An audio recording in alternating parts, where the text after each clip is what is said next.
whenever she could. It was natural for Scarlett to be wary of her. She just wished it didn't have to be this way. With a sigh, she pushed her thoughts of Ruby away. Ruby would always be a worry, but nothing had changed there tonight.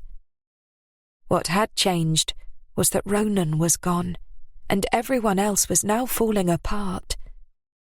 He was gone, and he wasn't coming back. As the thought re-registered in her mind, a gaping hole opened in her chest, and she suddenly felt as though she couldn't breathe. Not wanting to alarm Scarlett, and having a natural aversion to showing weakness in front of anyone, even family, she pulled herself forward and stood up. 1 minute, she managed to mutter as she walked out of the room with a casualness that belied her inner turmoil. Once in the hallway, she sped up, almost running into her own room and through to the walk-in dressing room. Quietly closing the door, she went to the back of the closet, and deep, heaving sobs finally made their way out of her chest.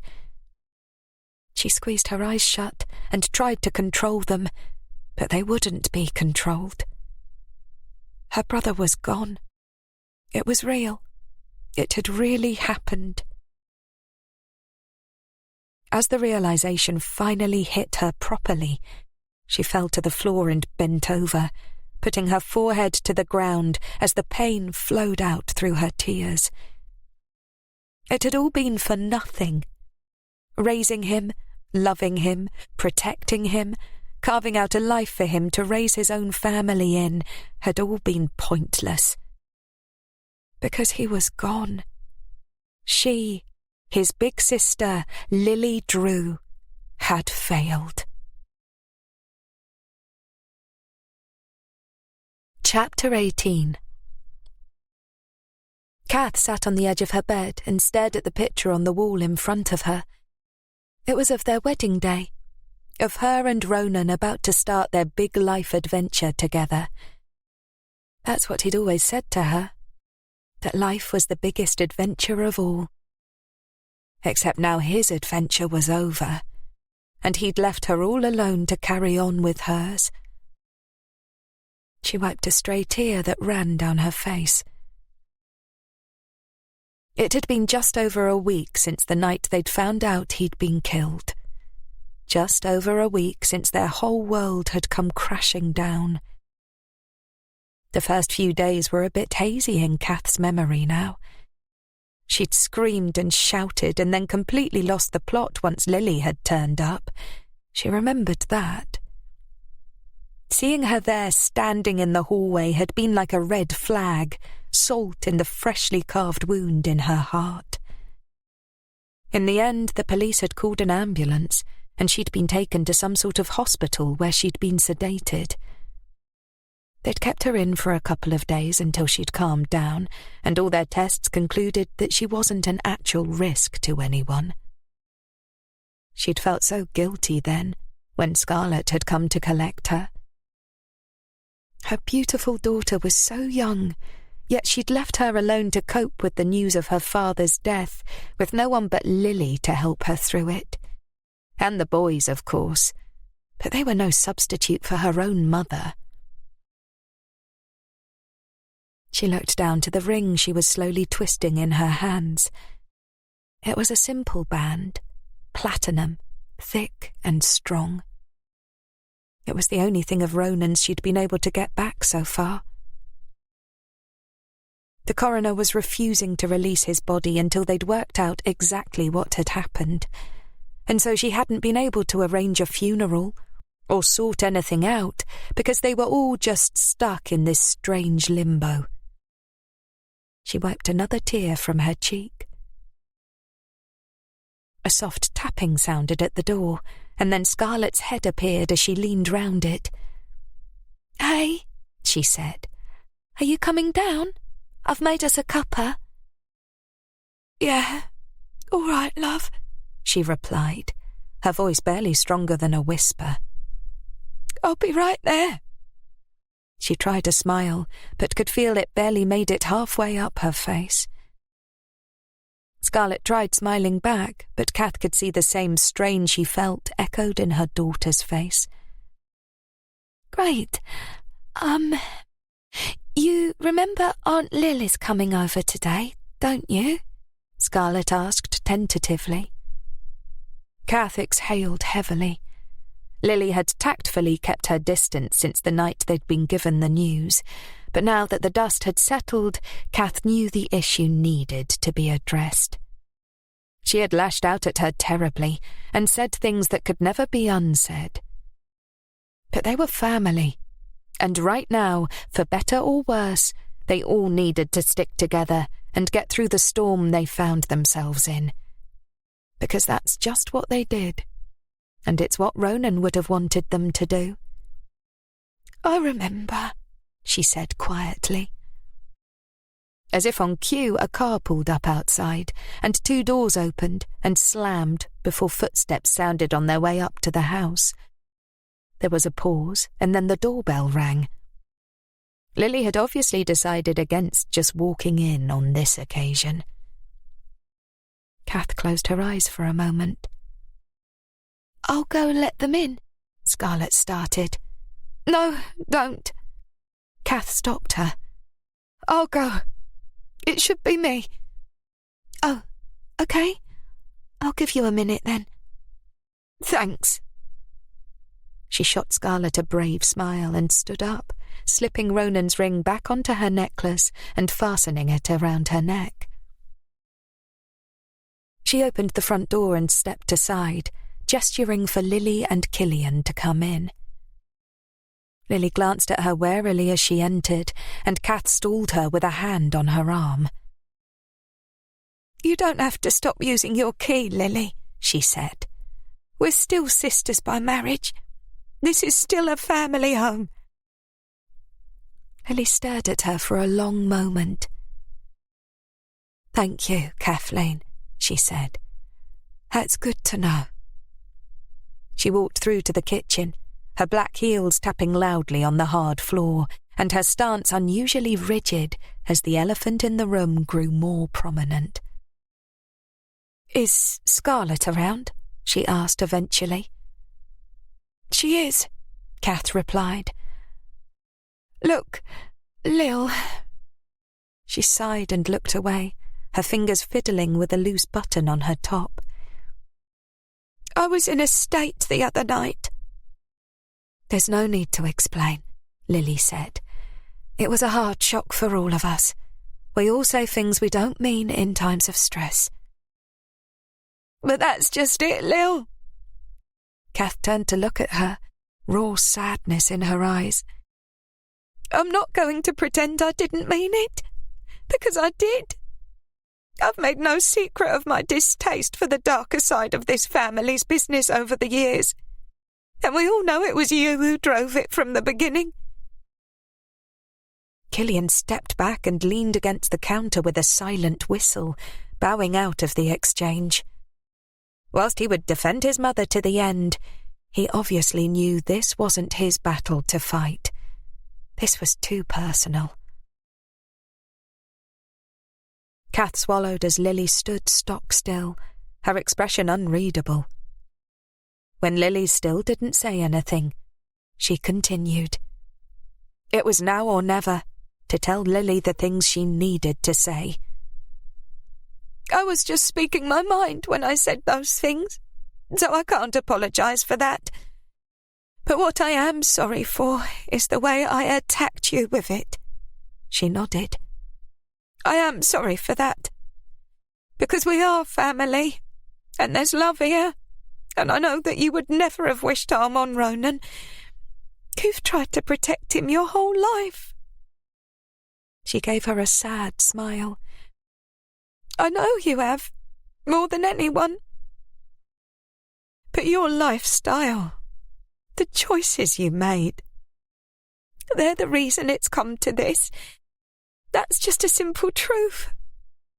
And I can't pretend it's not." She sniffed and wiped under her eye as a tear threatened to fall. "But it is what it is, and there's no changing it. So there's no point discussing it further. We just need to stick together now, more than ever.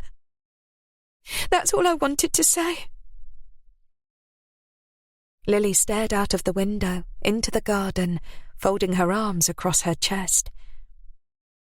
Kath watched as she stood there, saw the wobble in her bottom lip and the tears form in her eyes. She saw, too, the strength with which she clenched her jaw and the rapid blinking to dispel these signs of what Lily would see only as weakness. After a few moments, she cleared her throat. "Well, I'm glad that's all you wanted to say, Kath," she said, her tone flat and as unreadable as her expression. "Now we can put that entire conversation to bed. Because, like you say, we need to just stick together now." Kath opened her mouth, but then closed it again, unsure how to react to that statement. She wasn't sure what she'd expected Lily to say. What was there to say? Lily could have taken offence and argued, but that wouldn't have got them anywhere. And what was the alternative? She stood awkwardly for a moment. As she dithered, Lily abruptly changed the subject. "Killian, I see there's a pot of tea on the table. Please would you pour everyone a cup?" she ordered. "Sure," Killian replied, clearly relieved to be given something to do. Lily caught the swiftly veiled look of surprise at her lack of reaction as he turned to the task. Kath had invited a row more blatantly than a neon sign, but although every wounded atom in her body ached to respond, she didn't. The family was already fractured. The last thing any of them needed was another fallout. Her phone pinged in her pocket, and she pulled it out with a deep, calming breath. "Bugger," she muttered. "What's up?" Killian asked with a frown. "We've got an issue at the factory." She gave him a meaningful look, then turned her attention to Kath. "I'm so sorry, Kath, but we can't stop after all." "Oh, don't worry. I understand," Kath replied. In truth, she didn't understand how Lily could still be working as though nothing had happened. She could barely drag herself out of bed at the moment, consumed with grief over losing Ronan. And yet Lily was still going into the factory and running the business like always. Did Ronan mean so little to her? She mentally swatted away the question as it crept into her mind. Of course Lily cared, but she certainly did have a strange way of showing it. She turned and sat in one of the chairs, exhausted by their exchange. Everything exhausted her at the moment. Scarlett walked in, and Kath turned to her daughter with a frown, looking her up and down. "Why are you dressed all smart?" she asked. "I'm going into the office," Scarlett said, glancing at her aunt. "If that's okay with you?" "Of course," Lily replied. If she was surprised, she didn't show it. Kath's eyebrows, on the other hand, shot up into her hairline. "What?" she asked, aghast. "You can't be serious. Your father has just died, Scarlett." "I'm well aware of that," Scarlett replied. "And that's exactly why I'm going." She turned to Lily. "I know you said there won't be a trail, but I have to look. I have to search his office and go through everything. There might be something he overlooked, some crumb trail we can follow. I can't just sit here not knowing what happened. I can't do nothing." Emotion coloured her tone. "We need to find out who the hell did this, and why." Lily nodded her understanding. "No, Scarlett, you need to be at home. Leave this to the police," Kath argued. "They're looking into it." "But they aren't, Mum," Scarlett replied. "At least not in the right places." She took a deep breath. They aren't looking at the side of Dad's world that he hid. And neither should you, Kath shot back, alarmed. It's dangerous. And no one knows just how dangerous, Mum, Scarlett argued. She rubbed her forehead, stressed. For all we know, this could just be the beginning. We could all be in danger. We need to figure it out. Well, then let your aunt and cousins handle it. Kath looked to Lily for support, but found none. Lily? I need to keep busy, Mum. Scarlett's voice wobbled. I can't just keep sitting here waiting. It's driving me insane. I need to keep busy or I'm going to break, she admitted. I need to find out what happened to Dad. And I need to help Aunt Lil out at the factory too, because despite the fact our world has stopped, the rest of it keeps on turning. She made to leave before her mother could argue further. I'm still here for you, Mum, and I'm not going to do anything dangerous, I promise you. I'm just going to the office. I'll be home in a few hours. Kath stared after her, a look of horror on her face, then turned her gaze to Lily. Lil, I don't want her going into all that. You know I don't. She's part of this family, Kath.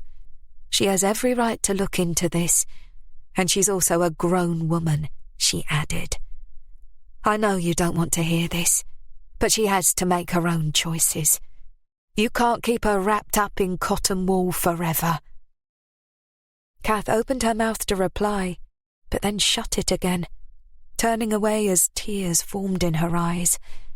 She didn't want Scarlett anywhere near that factory, anywhere near any of it. But clearly she wasn't going to find an ally in Lily, even after what had happened to Ronan.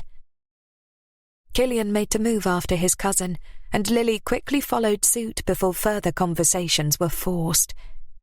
She wasn't going to argue with Scarlett. She wanted the girl there. I'll see you Sunday, Kath, she said. The family dinner at my house, like always.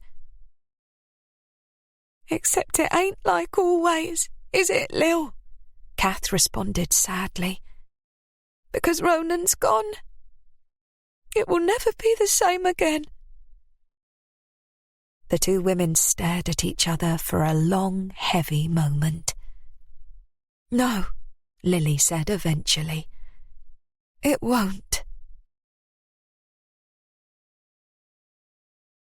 Chapter 19.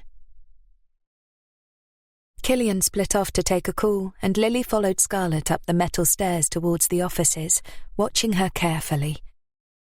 The girl had been silent on the car ride over, and she hadn't pushed her. Scarlett would talk in her own time. They reached the door to her office, and Lily reached out and touched her arm. Listen, this isn't really factory business, what's going on inside there.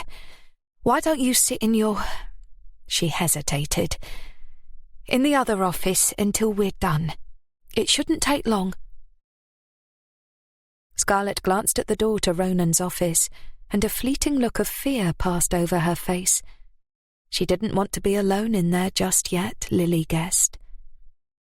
Her gaze moved towards Lily's door, and her clear grey-blue eyes hardened. No, she said resolutely. I want to join you. She looked at her aunt and lifted her chin. I need to find out what happened to my dad, and I'm probably not going to figure it out on my own in the office. If you let me, I'd like to sit in.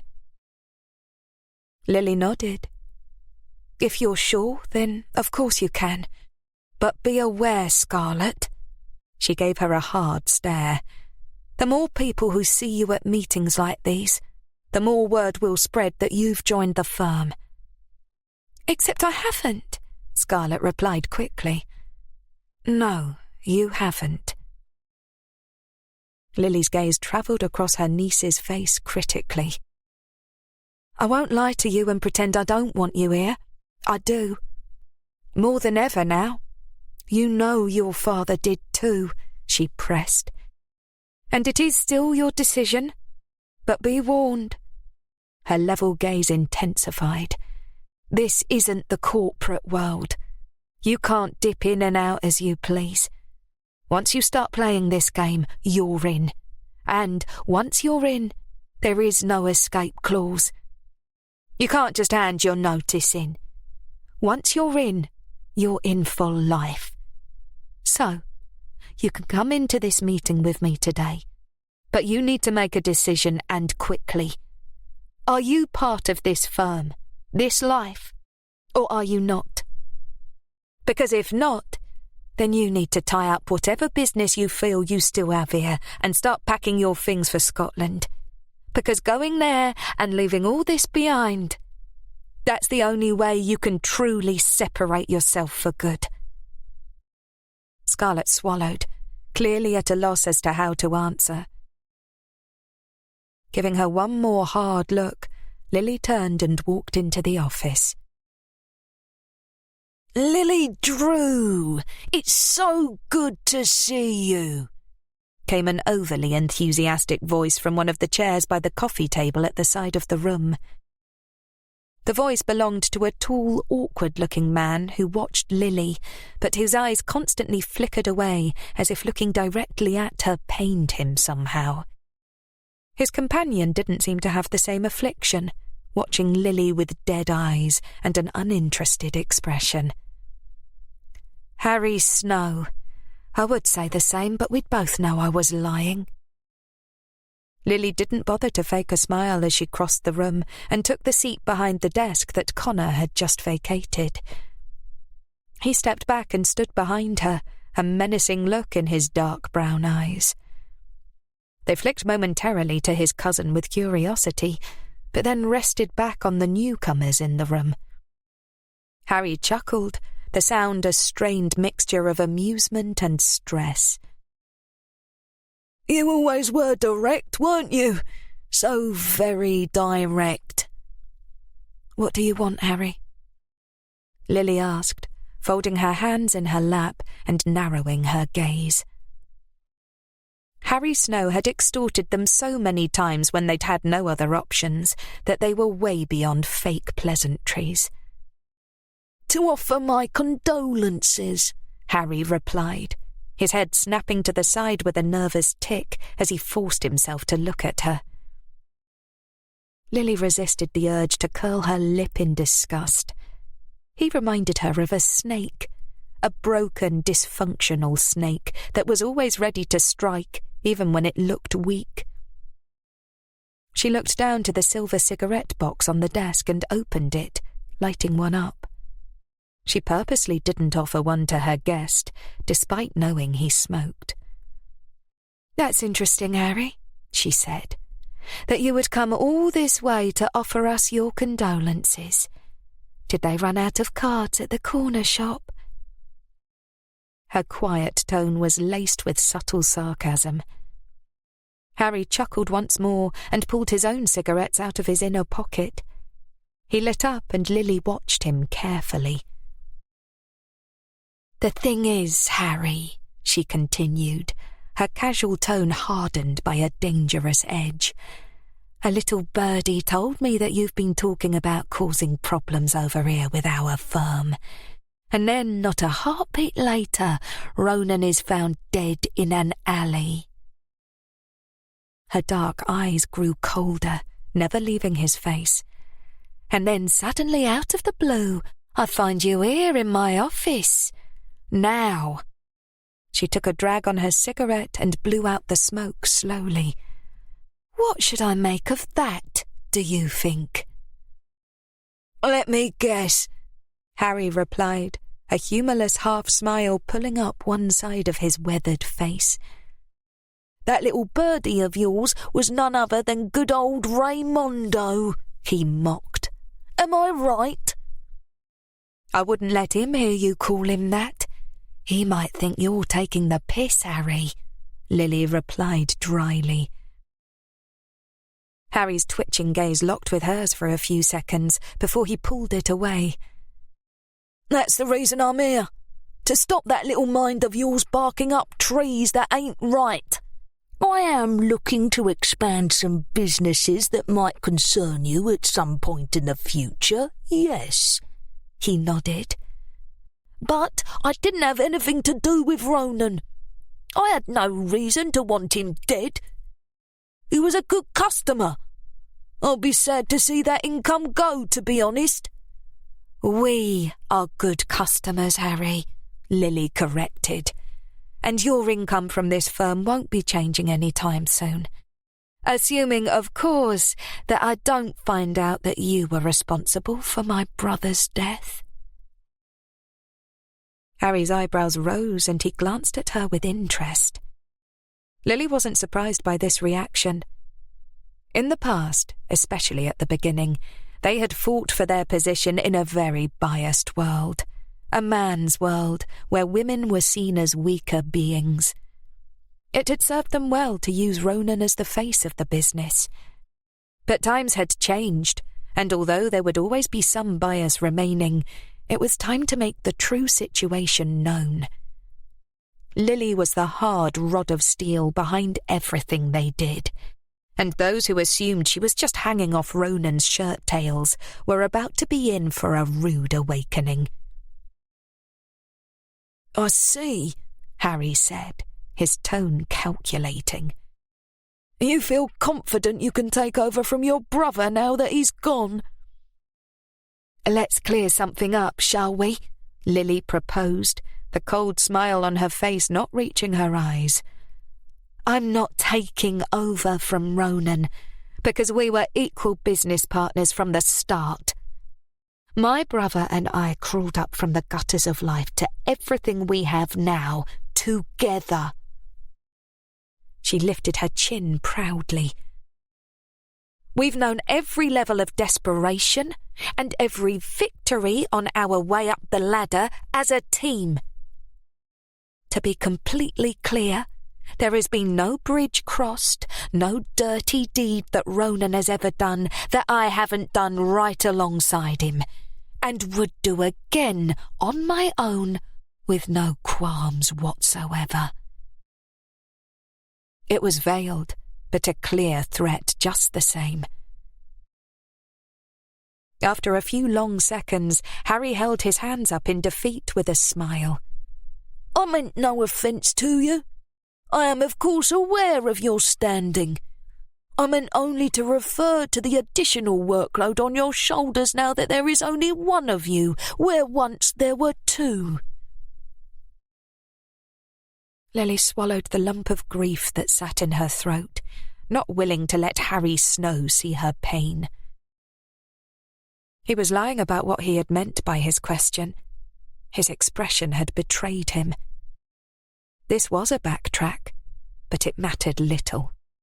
What mattered the most right now was finding out what had happened to Ronan.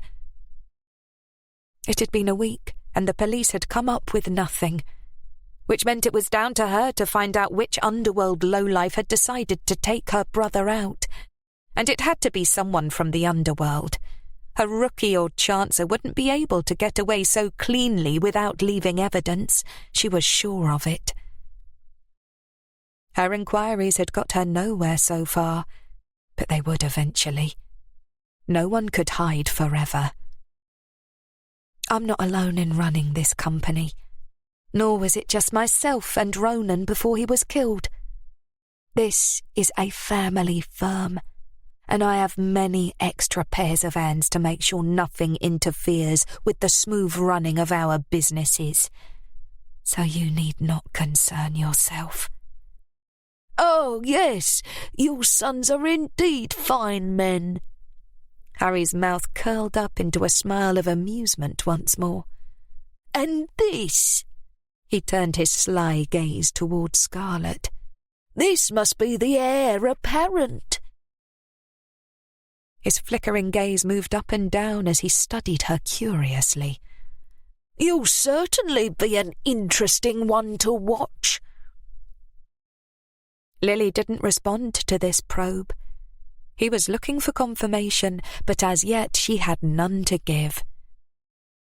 She watched Scarlett's jaw clench, and her gaze cool as she stared back at Harry. She didn't look away as many did when he turned his attention to them. Good girl, she thought. Stand your ground. Anyway, Harry stood up stiffly. Like I said, I had nothing to do with Ronan's death. My men and I were over near Bristol with your beloved Ray, setting up a new transport stop. Feel free to check with him to validate my alibi. I'm sure you'll trust his word more than mine. By miles, she replied dryly. But I'm actually already aware of that. She stubbed out her cigarette in the ashtray on her desk with neat precision. You were the first person I asked about. Her tone sharpened, along with her gaze. If I hadn't already discovered your watertight alibi, you certainly would have seen me long before today, and it would not have been such a civil meeting. Oh, he smirked. Promises, Lily. He smiled, the action strange on his naturally pained face. I will be sure to ask around about Ronan and let you know should any information come my way, of course. We must stick together in times such as these. He left the office, his companion following behind. I'll be seeing you, he called over his shoulder. I'll bet, Lily growled under her breath as the door closed. Sorry to call you back here, Connor said, moving forward from his position behind her and sitting down in the seat Harry had vacated. He just turned up. It's fine. You did the right thing. What was he looking for just now? Connor mused, staring at the office door with a thoughtful expression.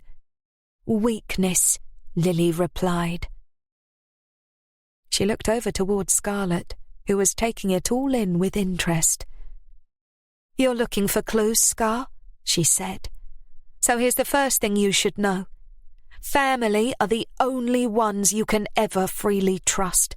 Other than us, no matter what situation you're in, no matter who's in front of you, you don't show weakness at any time. Not ever. Because the day you show them there's a crack. Her gaze bore into Scarlett's. That's the day they will break you. Chapter 20. Harry Snow sat in the back of the car and stared out of the window, mostly still for once as he turned the meeting over in his mind. He hadn't expected it to go quite the way it had, and it had given him food for thought. What do you make of that then, boss? Came the question from the front of the car. Dave, one of his most trusted men and companion in the meeting they'd just left, looked at him in the rear-view mirror. Almost immediately the nervous tick started up, and Harry sighed. He didn't like having to speak to people, even his own men, for this very reason. He couldn't seem to control the jerky movements of his body or the placement of his gaze when he was forced into conversation. But annoyingly, conversation was a part of his life, and so, as always, he forced himself to make the effort. I'm not quite sure yet, he answered. Do you think there's going to be an issue with the market rollout? Dave asked. Most definitely, he responded with a nod. He was surprised that Lily had heard about his new business plans. He'd been careful to keep them quiet and away from Ray Renshaw especially, knowing he would always have Lily's best interests at heart. But it appeared he hadn't been quite careful enough. Now that she knew, she would have her guard up. And she'd brought some fight to the table too, which he hadn't expected. It had been a mistake to assume she was the lesser of the duo. Ronan had always been the front man, the one who conducted their meetings and agreed their terms. He'd been a formidable man with a temper no one in their right mind would want to get on the wrong side of. He had assumed that it was he who had put their little firm on the map, not the petite, quiet sister sitting in the shadows of every meeting, ever watching and listening. He'd made a colossal error in judgment there. He'd hoped that with Ronan's death the firm would now be vulnerable. He'd envisioned Lily walking in with red-rimmed eyes and a defeated stoop, accepting his condolences as a broken woman, scared and worried about the future now that their leader had passed. It would have been ideal. He could have swooped in and offered to buy her out of the market stalls, offered to take a load off her shoulders and give her finances a cushion for a while. He'd imagined how grateful she would have been as he offered what would have appeared to be a generous amount to the unsavvy sister of the deceased crime boss. But that hadn't been an unsavvy tag-along, and there had been nothing broken about the woman at all. The person who'd walked into that office today was as hard as steel. It had been a real surprise. She had never revealed that side of herself in front of him before. She'd had Ronan do all the heavy talking when they'd found it necessary. It was a clever move, really. He had to give her that. Because now it was he who was wrong-footed, and Lily was well in control. This was why he'd gracefully retreated before any real talk of the markets came up. His idea of swooping in as some sort of business-minded saviour in her time of need wasn't going to cut it with this Lily Drew. Certainly not at the price he'd been thinking of offering. He'd have to revise his strategy. "What are you thinking now, then?" Dave asked.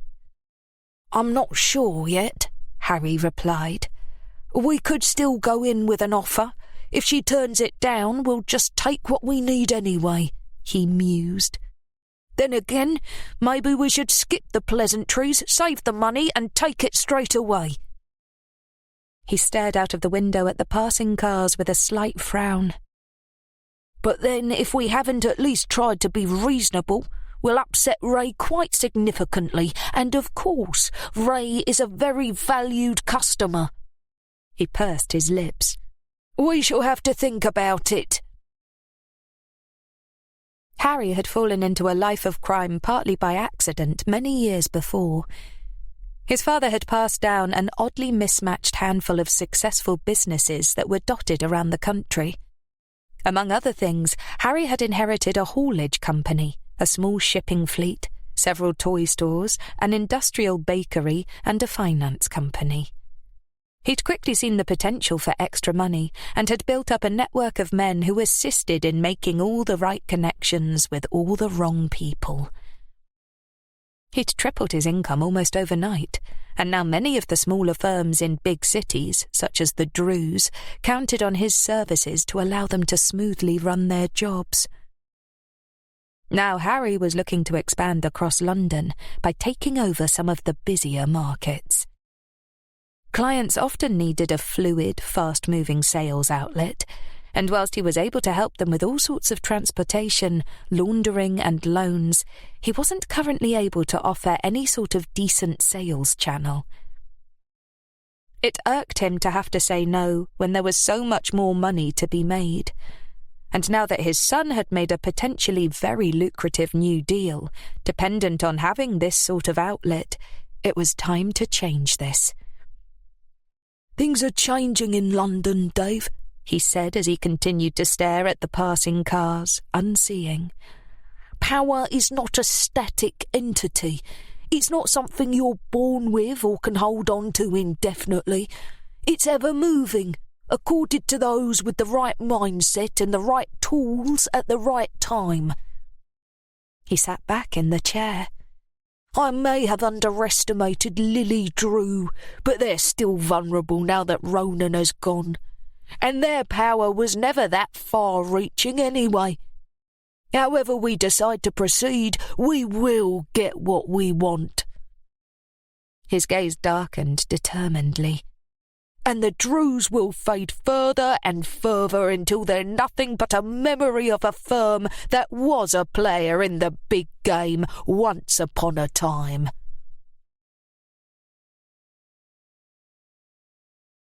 Chapter 21. Scarlett sat at the small desk at the side of her room where once she had sat to do her homework, but which now doubled as a dressing table. She stared into the mirror, and serious grey-blue eyes stared back. These eyes held no answers to the questions in her mind, but still she kept on staring as though some might magically appear. The room was almost in darkness as the evening swiftly fell, but she barely noticed. When it became so dark she could no longer see, she switched on the desk lamp. As the small circle of warm light fell across the desk, her eyes were drawn down to the prospectus for St. Andrew's.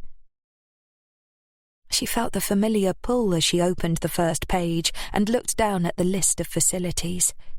It looked like such a wonderful place.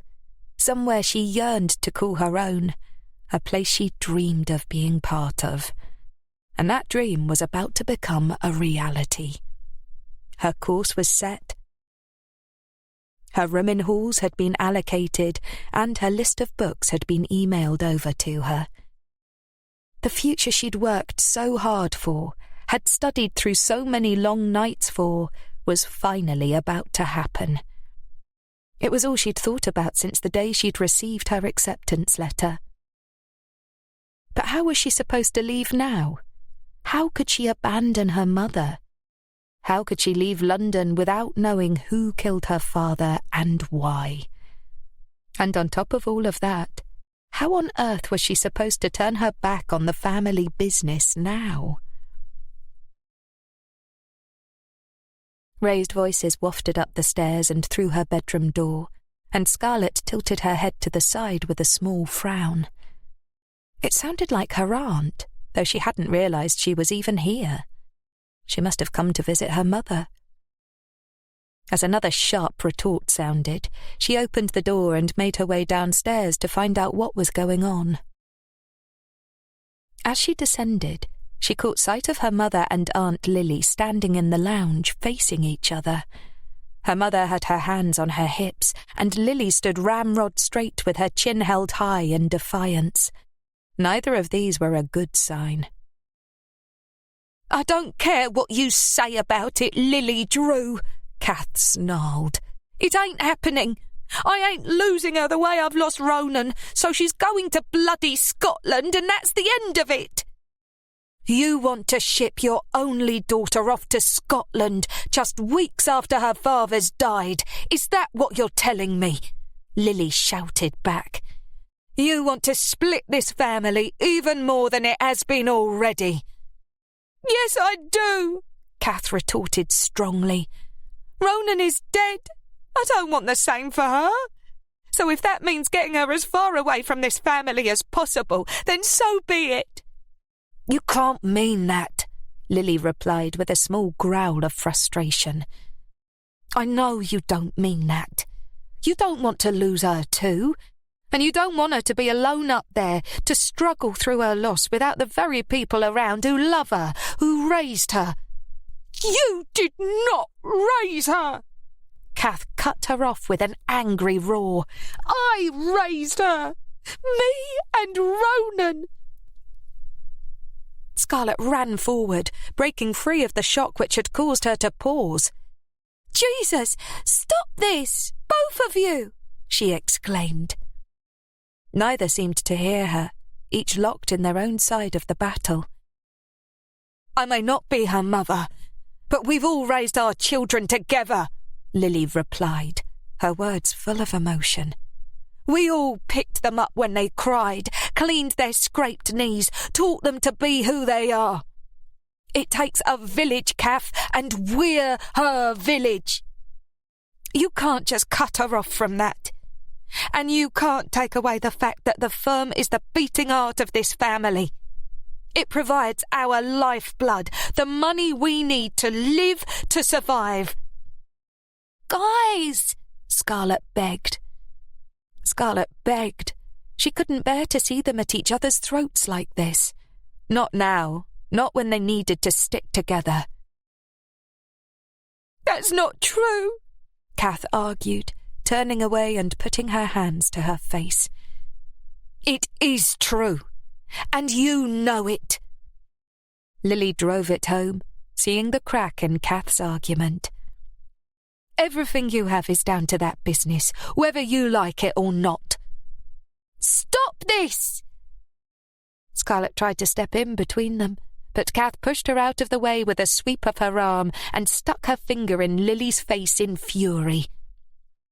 "She is not joining you in the fucking underworld," Kath shot back, rounding on Lily once more with a face full of thunder. "I am not sending her off with you towards the dangers that killed my husband. I will send her off to university. I will get her away from you." "I said, stop it!" Scarlett suddenly roared, her temper snapping. Both of them turned to look at her, finally taking note that she was there. She glared at each of them in turn. "I'm sick of this. You need to stop tearing into each other like you're enemies. We're family," she stressed. "And right now we need each other more than ever." "Exactly," Lily cried, turning back towards Kath. "We need to stay together." "She is going," Kath replied, incensed. "She can talk for herself," snapped Scarlett. "And she is not going anywhere." They both turned back to her, their attentions caught. "Scarlett," Kath began. "No, Mum, I'm done. The decision is mine and it's been made." The last hope in her heart of going to St. Andrews died as she realised she couldn't leave. Not now, not ever. This was her life. This was her destiny and her duty, and there was no point trying to ignore it any longer. "I'm not going anywhere. I'm joining the firm," she confirmed, her tone resolute. "And there is nothing more to be said about it." Chapter 22. Connor rolled over and collapsed next to Chastity with a sound of contentment. His bare chest was slick with sweat, and he took a few moments to catch his breath. Chastity curled up into his arm as he half-heartedly pulled her close. She ran a long, manicured nail down his torso. "Well, well, Tiger," she purred. "It seems you did miss me after all." "Apparently so," he replied. He guessed he had in a way. Her body anyway. He wasn't so sure about the rest of her. She was getting on his wick if he was being honest. But she had this way about her when it came to sex, which just seemed to mesmerize him. He'd never been with a woman with such skill in the bedroom, so he endured the whining and the high-maintenance ways for now. "We still really do need to talk about your mum, though," she pushed. "Ah, yes," he remembered. That's what she'd been trying to do. He sat up and gently pushed her off, reaching over to grab his t-shirt and pulling it over his head. She shuffled up onto her elbow and watched him, her long blonde locks falling down over her pert breasts as she angled herself attractively. "If we're going to make this work, we need to warm her up to me somehow. Surely you want your mum to like me?" she asked. Connor had his back to her now and rolled his eyes. She had no idea where she really sat in the grand scheme of things. She had no idea that he and Lily knew exactly what game she was playing. "Look, don't worry yourself about all that," he said in a placating tone. "It ain't my mum you're seeing, is it?" "No, but she's a huge part of your everyday life. I'd like to be able to get on with your family," Chastity replied with a stubborn pout. "You get on with Killian?" Connor countered. "Yes, but if we're ever going to level up in this relationship..." "Level up?" He cut her off with a laugh. Jesus, this ain't Mario Kart, love. We're just having some fun, ain't we? Chastity's pleasant mask slipped at this comment, but she quickly worked to hide her irritation. Yeah, of course, she replied with a bright smile.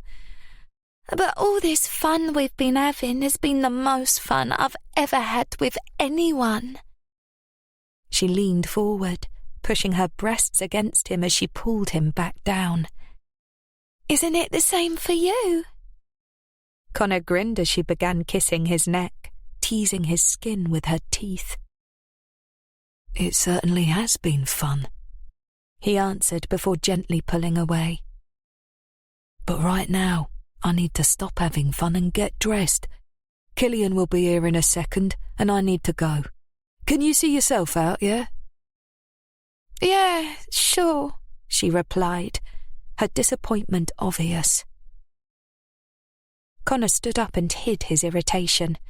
She'd been hinting for a while that she wanted to get serious and maybe even move in, but that was never going to happen. Yes, she was a lot of fun, but that was all it was ever going to be. He couldn't take someone like her seriously. She played the part, but they both knew why she was really there. She used him for his money, so he used her for her body.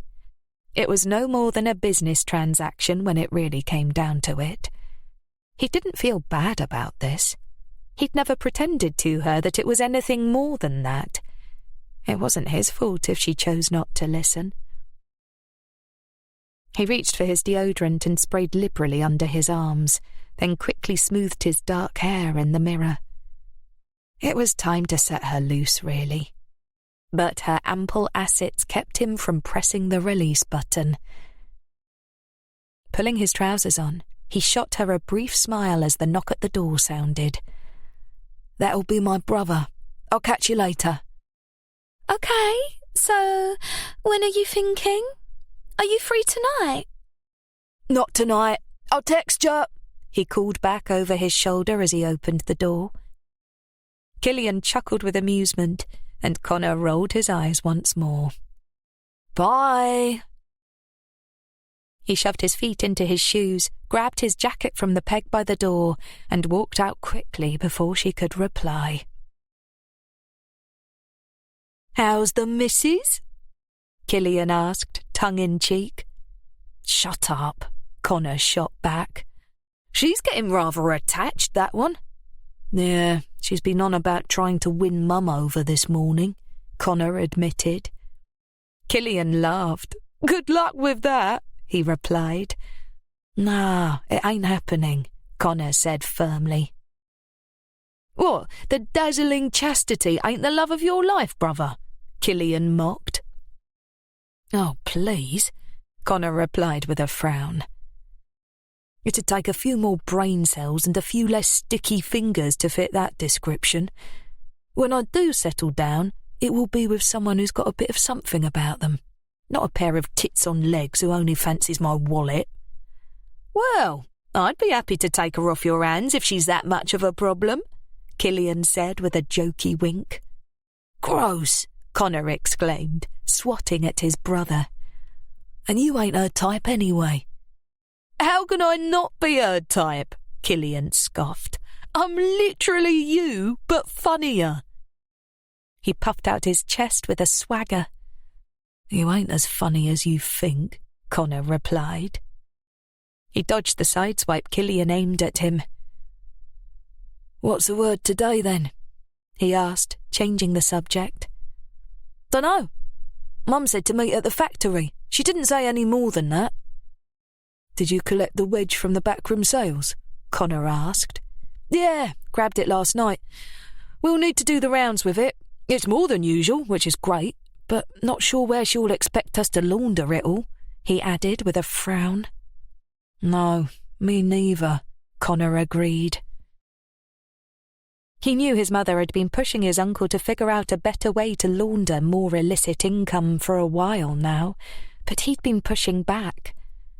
Now that his uncle had passed, he couldn't help but see the opportunity for growth. As his uncle reclaimed the space at the very front of his mind, his heart dropped and his frown deepened. "What's up?" Killian asked, noting the change.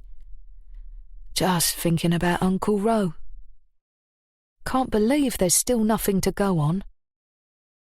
Lily had got hold of the police report from a friend at the local station, but there had been nothing there that could help them figure out who'd killed him. Ronan had been found in an alleyway in a sleepy village in Essex, somewhere none of them had any reason to go. Him being all the way out there made no sense at all to any of them. His throat had been cut with a sharp knife, but that was all they'd managed to surmise so far. There didn't appear to be any sign of a struggle. All his personal items were still on him, his wallet, his car keys, even his Rolex, and the killer had left no clues behind. The village itself was small and had no cameras nearby which could have picked them up. The nearest main road had an ANPR camera, but the report showed that Ronan hadn't been caught on it coming into the village. If anything, it was as if Ronan had been trying to stay off the radar entirely. It was all a great mystery, and one that was frustrating all of them. "I wish he was here to tell us what to do," Killian admitted quietly. "Me too," Connor replied. He tightened his jaw as a wave of sadness and then anger overtook him for a moment. "Whoever did this is going to fucking pay." "When we find them," Killian added. "When we find them," Connor agreed. "And we need to find them, because right now we don't know what's going on. No one had any reason to top Uncle Ronan." He pulled a grim expression. "So what are we going to do if they ain't done?" They exchanged a look. "I've been wondering the same thing," Killian admitted. "That's why I've been sticking close to Mum. If they're gunning for the firm, she'd be the next in line." Connor exhaled heavily. "There has to be something we've missed, some clue. We'll take another drive up there tonight, see if we can get in with any more of the locals." They had already tried once with no luck, but it was worth another attempt. You never knew who might remember something. His gaze darkened. "Whoever it was is going to rue the day they ever decided to fuck with this family." "Do you think Mum's okay?" Killian asked suddenly. "What do you mean?" "Well, she's just... Aunt Kath has had a breakdown. Scarlett's completely broken. You and I miss him like hell. But Mum just seems to carry on, you know? She seems a bit more stressed than that, but..." He frowned, a confused expression covering his face. "I'm just a bit surprised she ain't more upset." "She is upset," Connor responded with certainty. "She's just as cut up as the rest of us, more so probably. But that's just her way. That's how she copes. You know that," he added. "Yeah, I know. I just thought this would be the thing that really broke her, seeing Uncle Ro gone. They've done everything together their whole lives. And that's why she'll work even harder at hiding it than ever. That's how she's holding it all together." He looked at his watch. "Come on, we'd better get a move on. She'll have our balls for earrings if we keep her waiting too long." As they walked out into the daylight, he made a beeline for his brother's car. Connor knew his mum was hurting. She was as warm and loving and loyal as they came on the inside.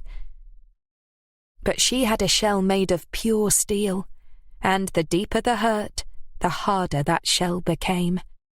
It was the way she'd survived all these years, and it was the way she would keep on surviving all that was still to come. Chapter 23. Connor and Killian walked into Lily's office and closed the door behind them. Lily was on a phone call and Scarlett sat opposite her at the desk. Connor sat beside his cousin with a wink of greeting, and Killian leaned against the sideboard as they waited for their mother to get off the phone. "See to it, you bloody well do!" She slammed the receiver down with an irritated tut and glared at her sons. "What time do you call this?" she asked, raising one pencil-thin eyebrow.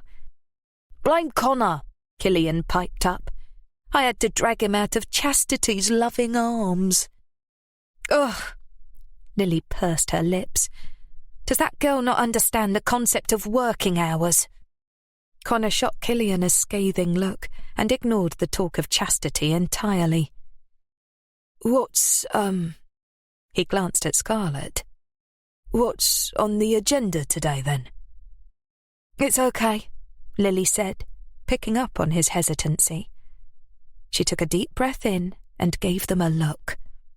"As of now, Scarlett is part of the firm." "Oh," replied Connor with a tone of surprise. He turned to his cousin and looked her up and down thoughtfully. "Really?" he asked with a small frown. "Yes, really," Scarlett replied in a hard tone. She raised one eyebrow at him in question. "I didn't mean... I just meant..." Connor started. "He meant, welcome to the family, love." Killian swooped in smoothly. "The real family." "I've always been part of the family, Killian," Scarlett replied quietly. "But now I'm coming to work too." Killian nodded and gave her a welcoming smile. But Connor just turned to look at Lily. She stared back at him with the same serious expression he knew mirrored his own. Scarlett had always been protected from this side of their life on Kath's demand. Whilst she knew who they were, she had no idea the extent of what went on in the dark hours of the night when she slept. Lily subtly shrugged, and he looked away, shaking his head. He didn't agree with Scarlett joining them. Not right now, at least, with things as they were, but it was apparently already decided. Scarlett was being taken into the fold, and that meant that not only would they be working together, but she was now another person he would have to defend and protect with his life. More responsibility, more weight on his shoulders. "Welcome to the firm," he said, with a smile that didn't quite reach his eyes. "Thanks," she replied, with a smile that didn't quite reach hers. "With that in mind, I need you to take Scarlett out with you today on the laundry rounds, Connor," Lily said. "I have to sort out a supplier issue. The Egypts who supply our rubber fucked up the last delivery at a colossal level, which is the 3rd time this year. I need to find someone more reliable and figure something out for the orders due to be fulfilled today, so that's going to tie me up for a few hours." "Don't you want to teach Scar about the factory first?" Connor asked. "She's going to pick that up as she goes," Lily replied with a dismissive wave. "It's a smooth enough operation here, but there's a lot for her to learn on the outside, so we need to get her education moving." "Okay," Connor conceded. "Killian, I need you elsewhere," Lily continued. "You know Dan, the one with the kebab place who tried to lighten his bag a few weeks back?" "Yeah." "Go to the estate, find some youths looking to make a bit of money and gain some brownie points with us. Get him to smash the place up a bit. Nothing that will shut him down for more than a day or so, but enough to shit him up," she ordered. "Make sure they deliver the reminder that we're watching him, and we haven't forgotten his little indiscretion." Connor glanced at Scarlett. If she was shocked, she didn't let on. Her expression was as smooth as if they were discussing the weather. "Sure thing." Killian saluted his mother and stood up. "Take what cash you need from the day safe," Lily added. "Okay." He buttoned up his jacket and smoothed it down, shooting a charming smile at his young cousin. "Enjoy your first trip out on the rounds," he said cheerfully. "Catch you later." Gillian left the room and Lily turned to Connor. "Right, off you go then. Crack on." "Right."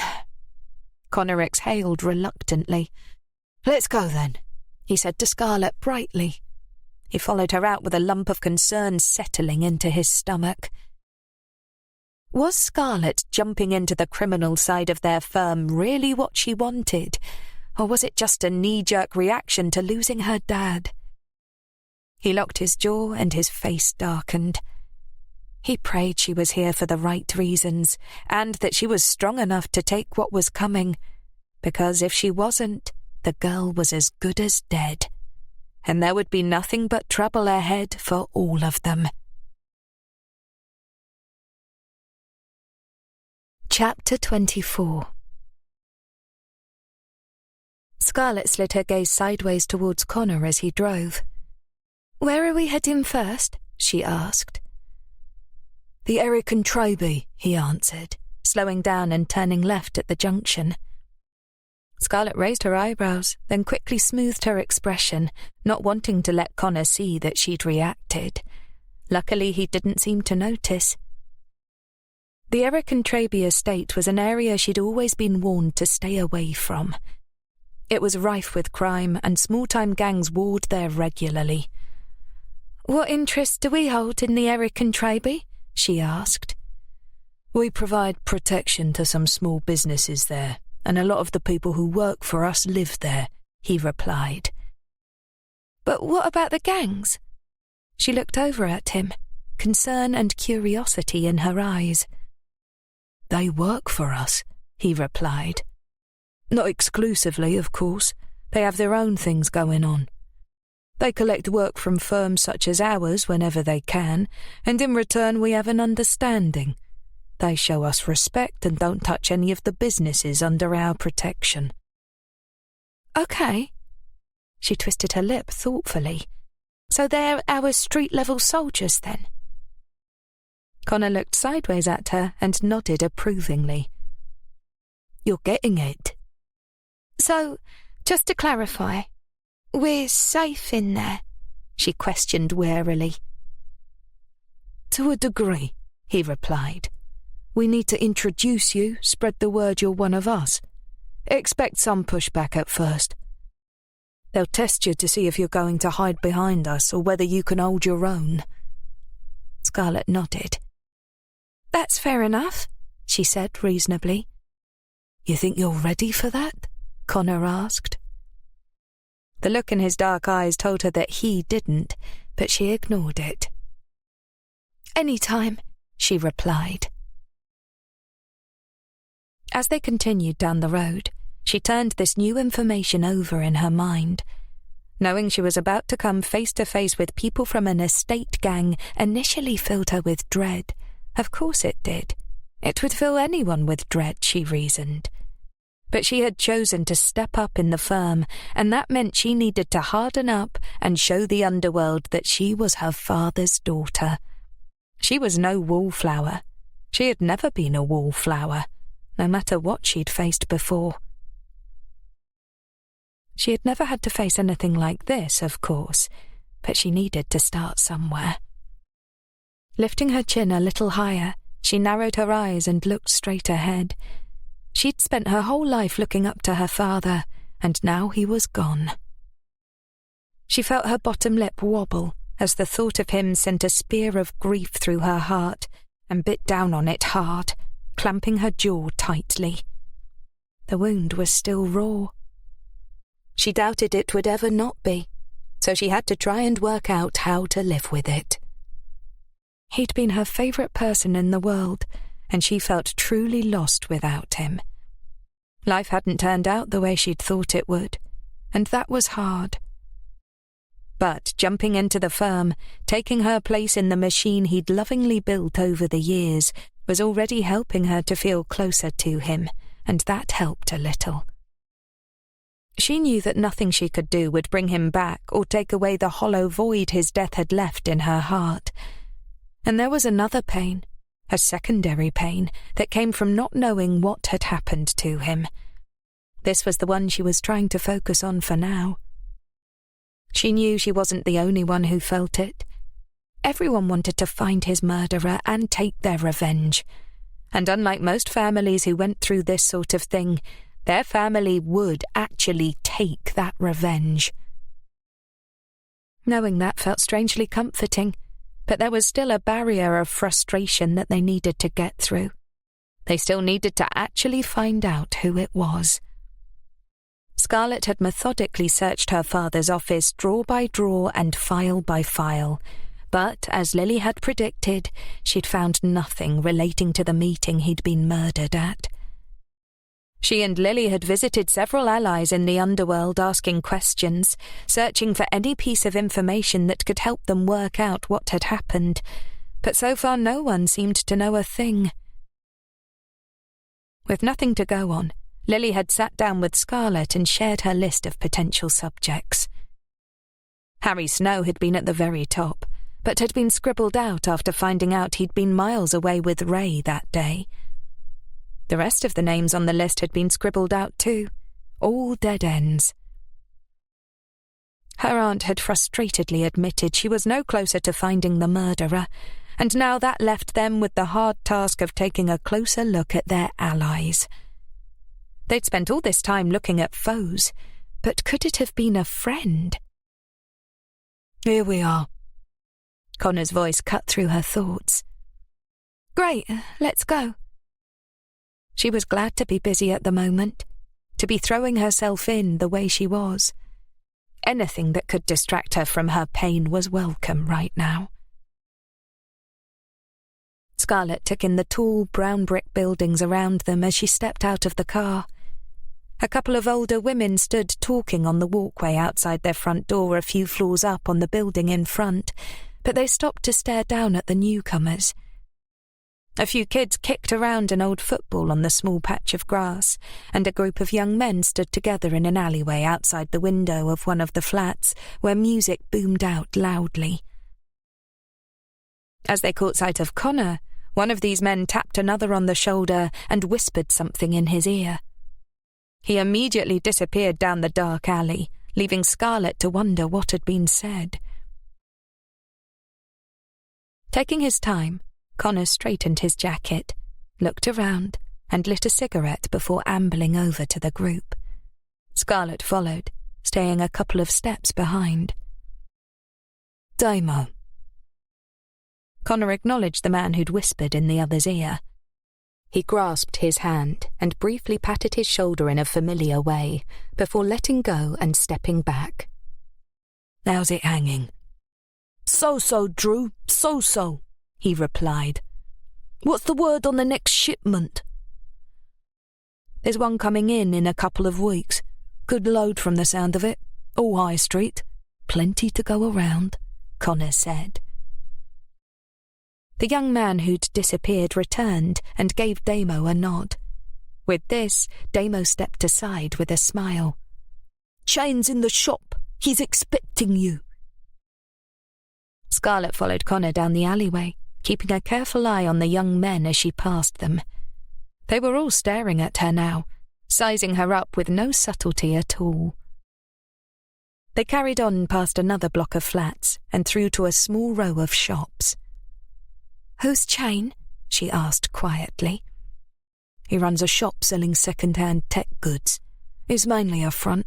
He launders money for us, and his guys back there shift a lot of our goods, Connor replied. Okay. Why do they call him Chain? It's his choice of weapon. Connor glanced at her. There's a lot you can do with a chain. I see. Scarlett fell silent as they reached the shops. Connor pushed open a door and they entered the tiny, cramped space. Shelves from floor to ceiling were overflowing, and Scarlett had to grab a pack of lightning chargers to stop them falling to the floor when her elbow knocked them. Wiping the dust from the long untouched item from her fingers, she was careful not to knock anything else as they made their way to the back of the shop. A broad man with a brooding expression on his face sat back in the chair behind the counter. He wore a dark tracksuit with a white tank top beneath. A thick gold chain which Scarlett presumed was one of his choice weapons hung around his neck. He stood up as Connor stopped and towered over the pair of them. His expression lifted into a smile. "Wagwan, my friend," he said, his thick East End accent still holding a trace of his Caribbean roots. "What's up, Chain? Good to see you," Connor replied with a brief grin. "You got something for me?" Chain asked. He looked Scarlett up and down while Connor reached into his inner jacket pocket.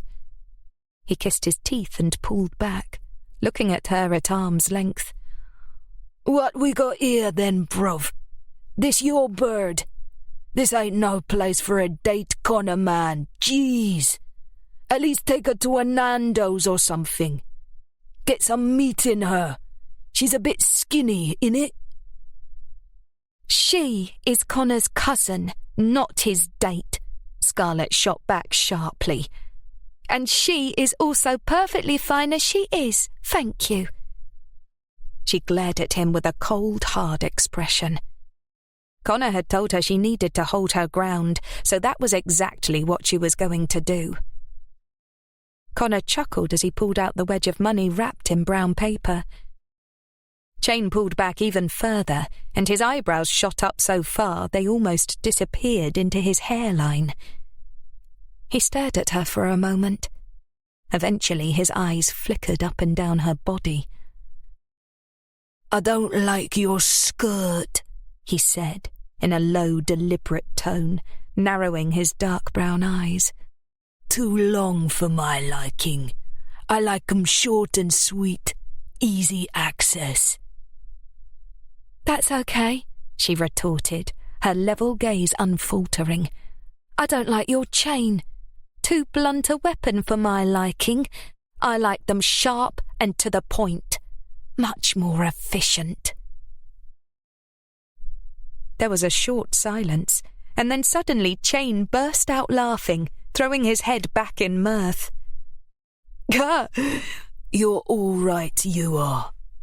He turned to Connor. "She's working with you now, is she?" "Yeah, she is," Connor replied. "This is Scarlett. Scarlett Chain." He gave the introduction and then turned his attention back to the money in his hand. Scarlett relaxed now that the initial tension had been broken. "Good to meet you," she said. "Likewise."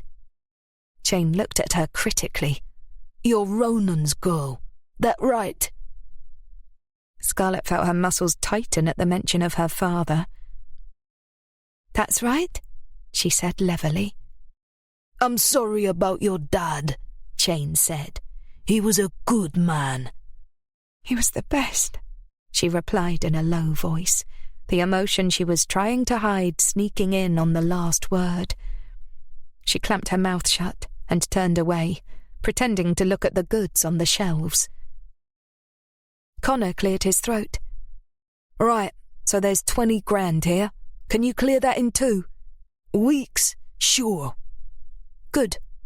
I just spoke to Damo out front. We've got a big high street shipment coming in a couple of weeks, so I'll bring some down to you." "How much?" Chain asked, putting the wedge of money away under the counter. "Hard to say. It's a medium truckload, but it will be full. Details are a little vague, but it'll be too much to shift through just the stalls, so I'll have a good amount for you." Chain gave another shrug along with a nod of consent. 2 weeks. Okay, I'll have the crew waiting." "Catch you then." Connor put 2 fingers to his head in a casual salute and walked back out of the shop. Scarlett nodded goodbye and followed, staying silent as they walked back through the estate and past the group of men to the car. She waited until Connor had started the engine and pulled away before she began asking questions. "Why are you bringing goods here? I thought all the high street stuff went through the markets." Connor settled back in his seat, leaned his arm on the car door, and rubbed his dark stubble with his hand. "When we get a lot of stuff in, there's sometimes too much for the markets to handle. Safely, I mean," he added.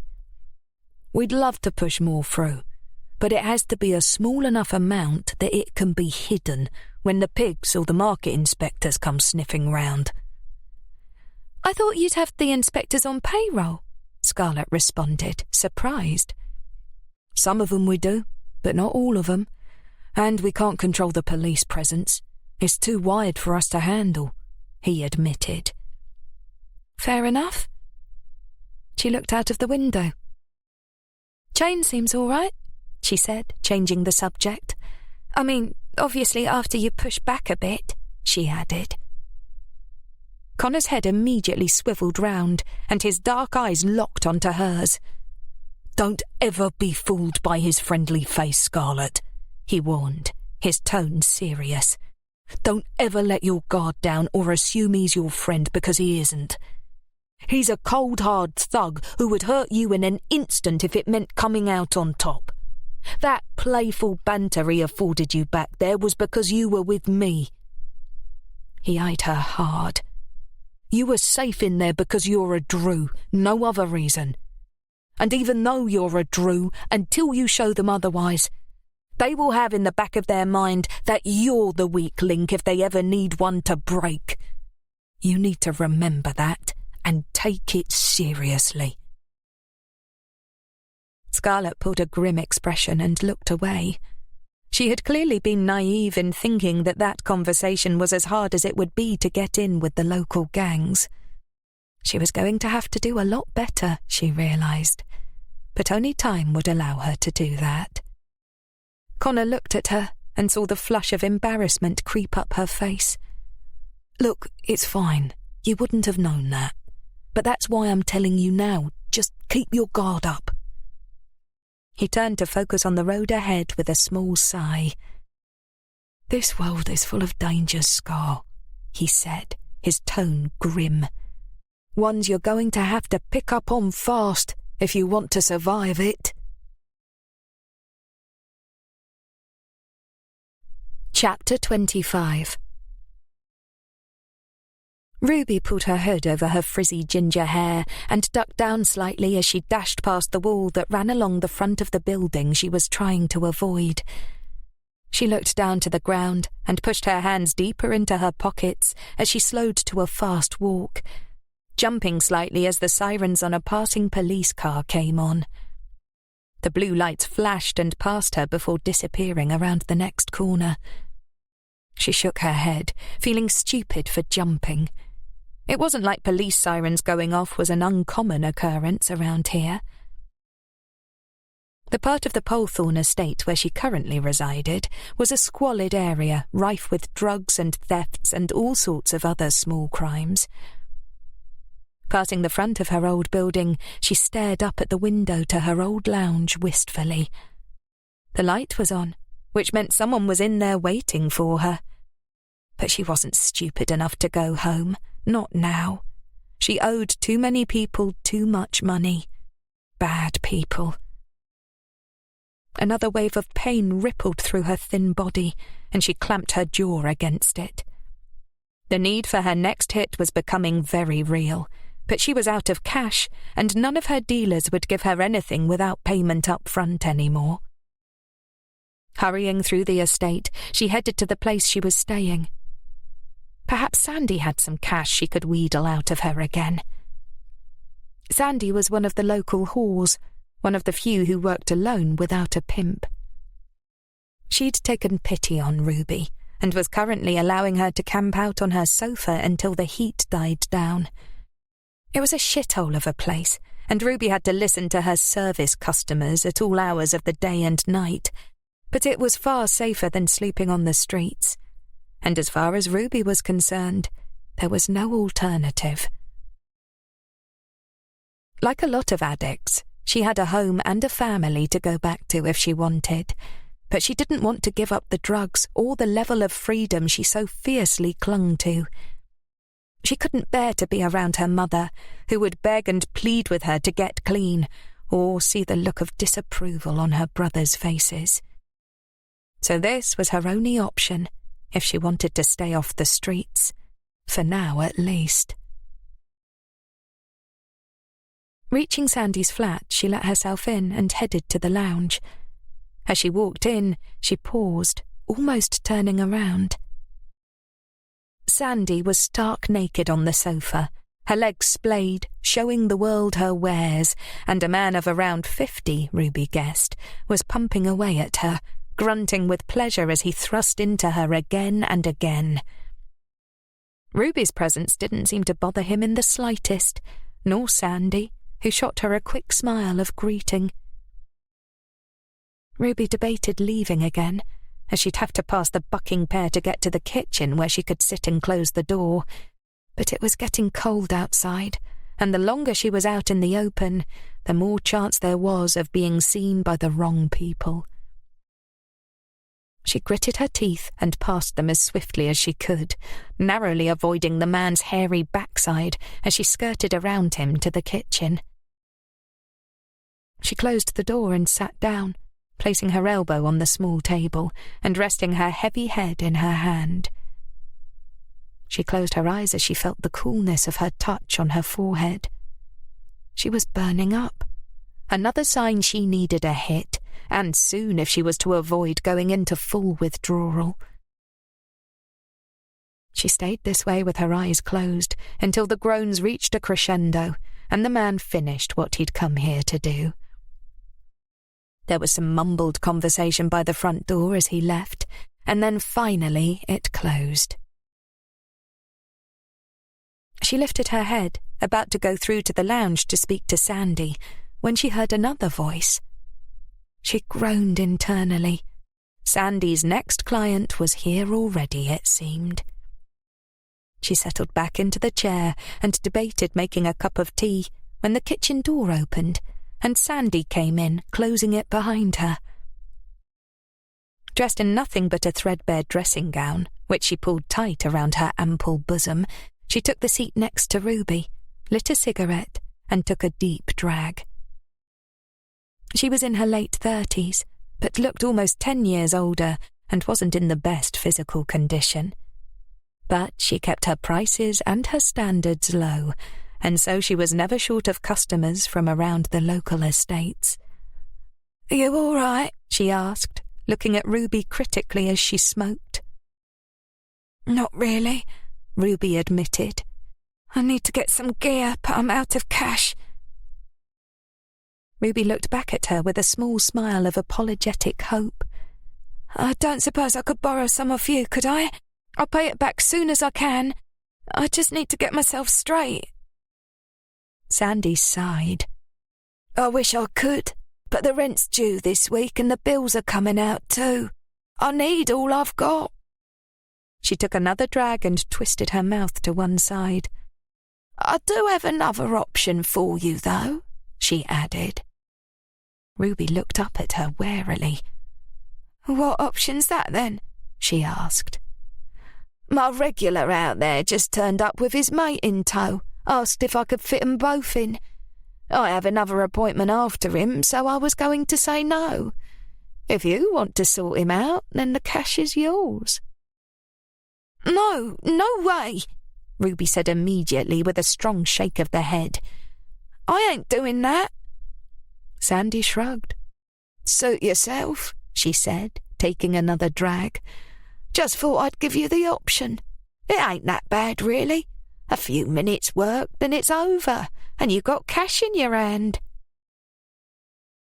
Ruby felt another wave of pain wash over her, and she squeezed her eyes shut for a moment. She really was getting desperate. But was she really that desperate? As she tensed her muscles against the complaining ache that was settling in, she realized she was. She knew with disappointment that she was getting to the stage where she would do anything at all to avoid withdrawal. "What would I have to do?" she asked in an uncertain tone. "He asked for a suck and a fuck," she stated bluntly. "You insist he puts the cash down first, that's important, don't forget. Then strip down so he's got something to look at, suck him off for 30 seconds or so, then let him do his business. They never take very long. Job done, 40 quid in your pocket." She shrugged as if it were the most normal thing in the world. Ruby swallowed. She couldn't believe she was even considering selling herself for a measly 40 quid. But what choice did she have? The pain was getting more intense by the minute, and she knew she wouldn't last without her heroin much longer. "All right," she said in a small voice. "Good girl," Sandy said approvingly. "You never know, you might find you even like it.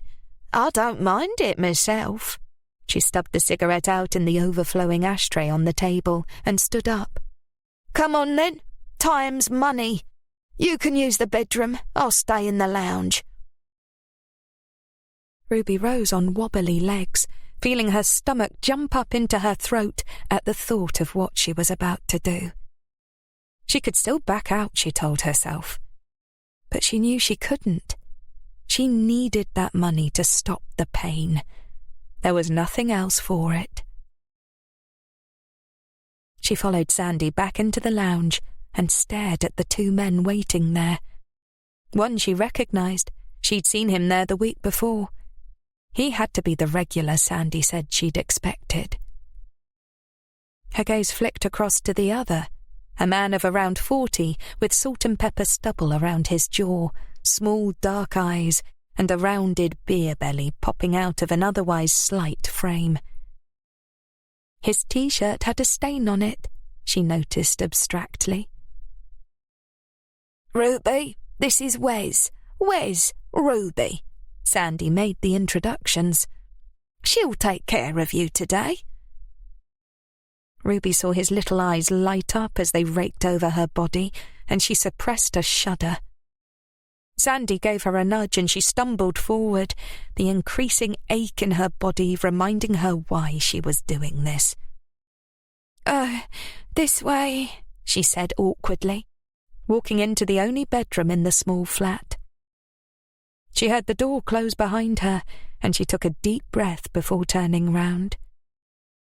As she turned, she realised he was already undoing the belt on his trousers and was watching her with a feral hunger in his eyes. "Money first," she snapped, making him pause. "All right, how much?" he asked in a gruff tone. 40, on the table." She gestured towards the small wooden bedside table and waited as he pulled the money out of his wallet and placed it down. "There, okay?" he asked. She nodded. "Okay." He pulled his T-shirt over his head, revealing a hairy torso beneath, then continued with the belt buckle and began to pull down his trousers. Ruby averted her gaze and reluctantly began stripping off her own clothes. As she got down to her underwear, every instinct was to cover up, but she forced herself to carry on. She felt her cheeks burn, but even as they did, she felt the wail of the monster inside her even more prominently, begging her to get its medicine. She looked up at him with determination. Nothing mattered but getting those drugs. Nothing mattered but getting his money. Her gaze lowered to his hand, which was now casually massaging his erect penis. It was larger than she'd expected, but not the largest she'd ever seen. It would be fine, she reasoned. It was a business transaction. Her body for his money.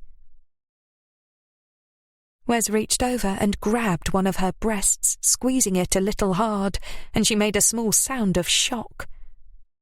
She wasn't sure why she hadn't been expecting it, but as he made a sound of approval, she felt the bile rise in her throat and swallowed it down with difficulty. She forced herself not to recoil as his hand wandered down to the area between her legs, and he roughly pushed his fingers into her most private parts. "Oh, yeah," he moaned under his breath. "Sit down, then," he ordered. Ruby did as she'd been asked, knowing what was coming. He wanted to be in her mouth. He wanted to get what he'd come for. She perched on the bed and braced herself as he came towards her. Her small brown eyes widened as he pushed himself towards her face and grabbed the back of her neck. She automatically opened her mouth to protest, and as she did, he thrust himself in there with a loud groan of pleasure. Ruby felt him fill her mouth and almost gagged as he began to move back and forth. She closed her eyes and reminded herself over and over that this was what she had to do.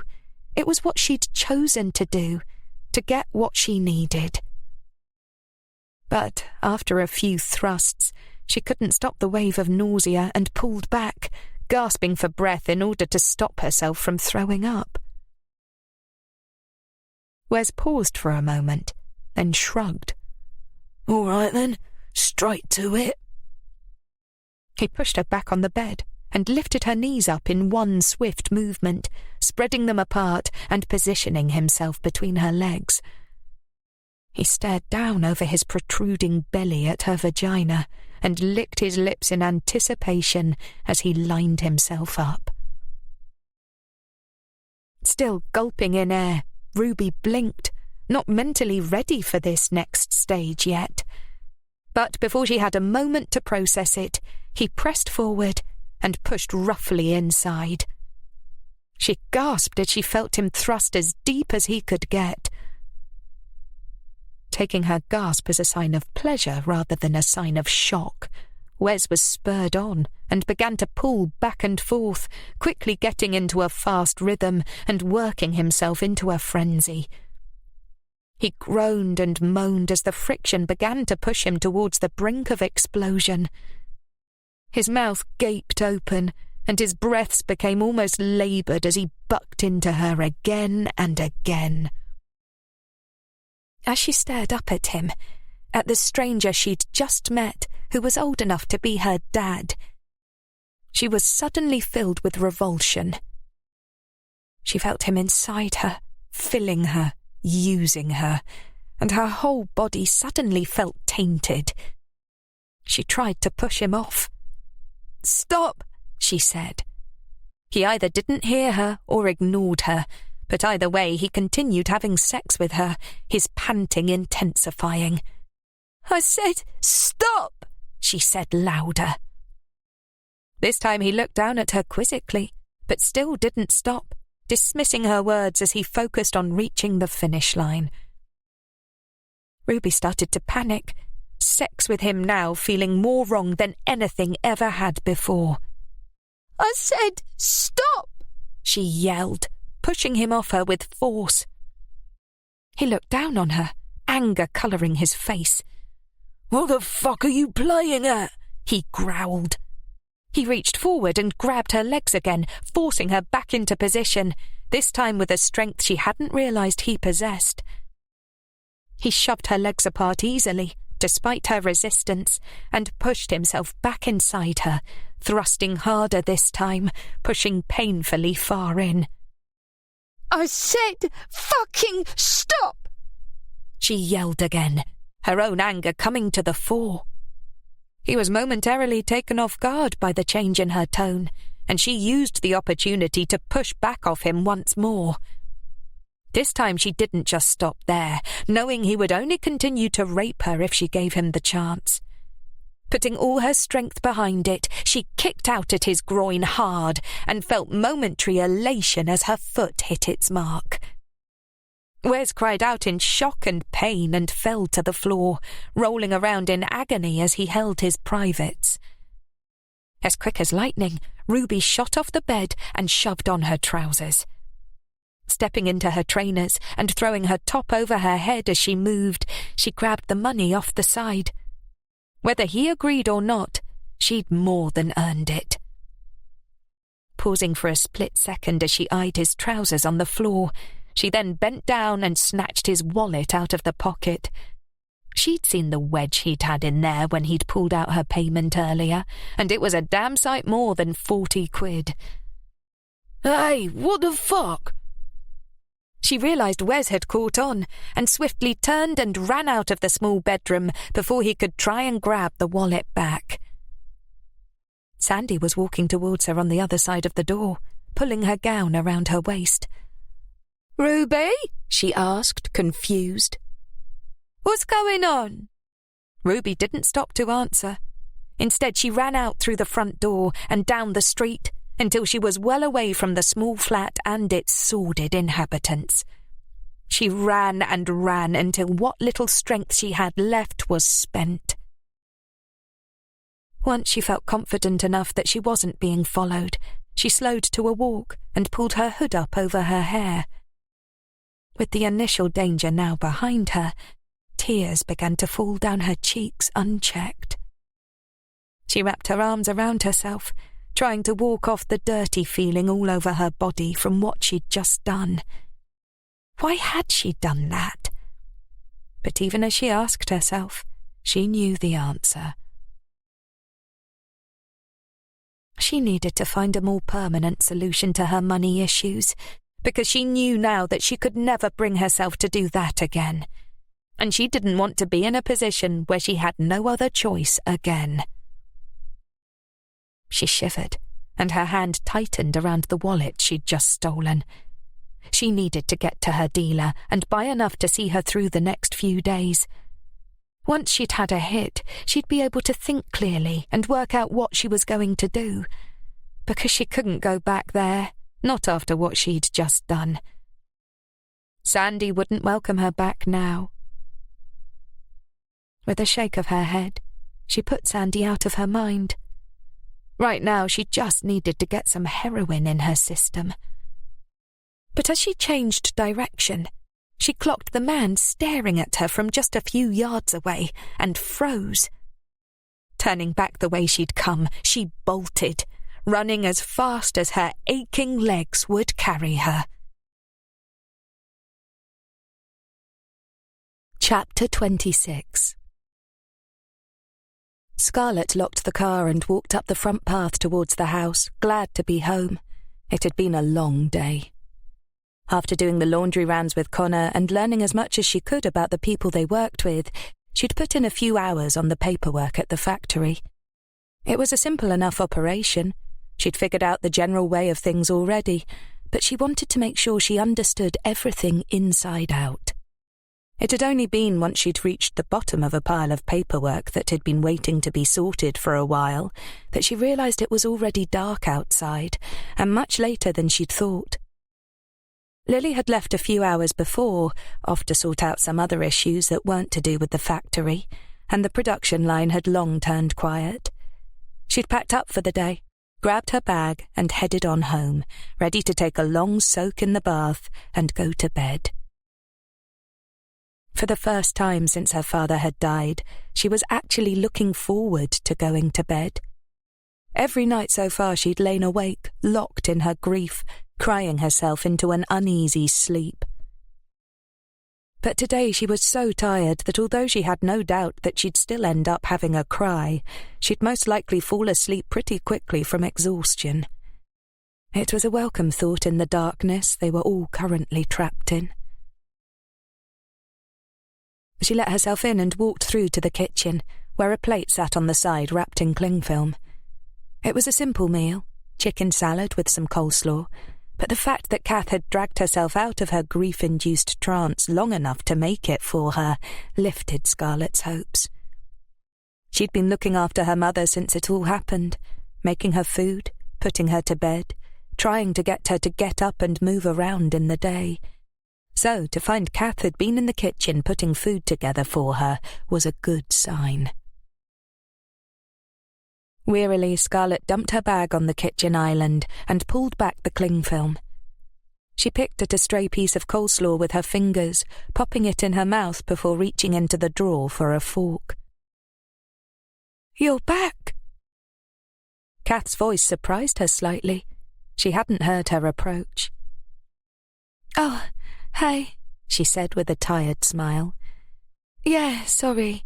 I was engrossed in paperwork. I didn't realise the time." "Paperwork?" Kath asked with a sceptically raised eyebrow. "Yeah, there was some stuff that had been piling up. It needed sorting. Took some time," Scarlett answered. Sure. Kath slurred the word slightly and sauntered in from the hallway. If paperwork is what we're calling it now. Scarlett paused and her gaze dropped to the glass of wine in her mother's hand. How many of those have you had? She asked. What, wines? Kath asked, sitting down heavily in one of the dining chairs. A few. She took another sip. Scarlett pursed her lips and balled the cling film up in her hand before dropping it in the bin. She took a mouthful of her dinner and leaned forward onto her elbows as she chewed.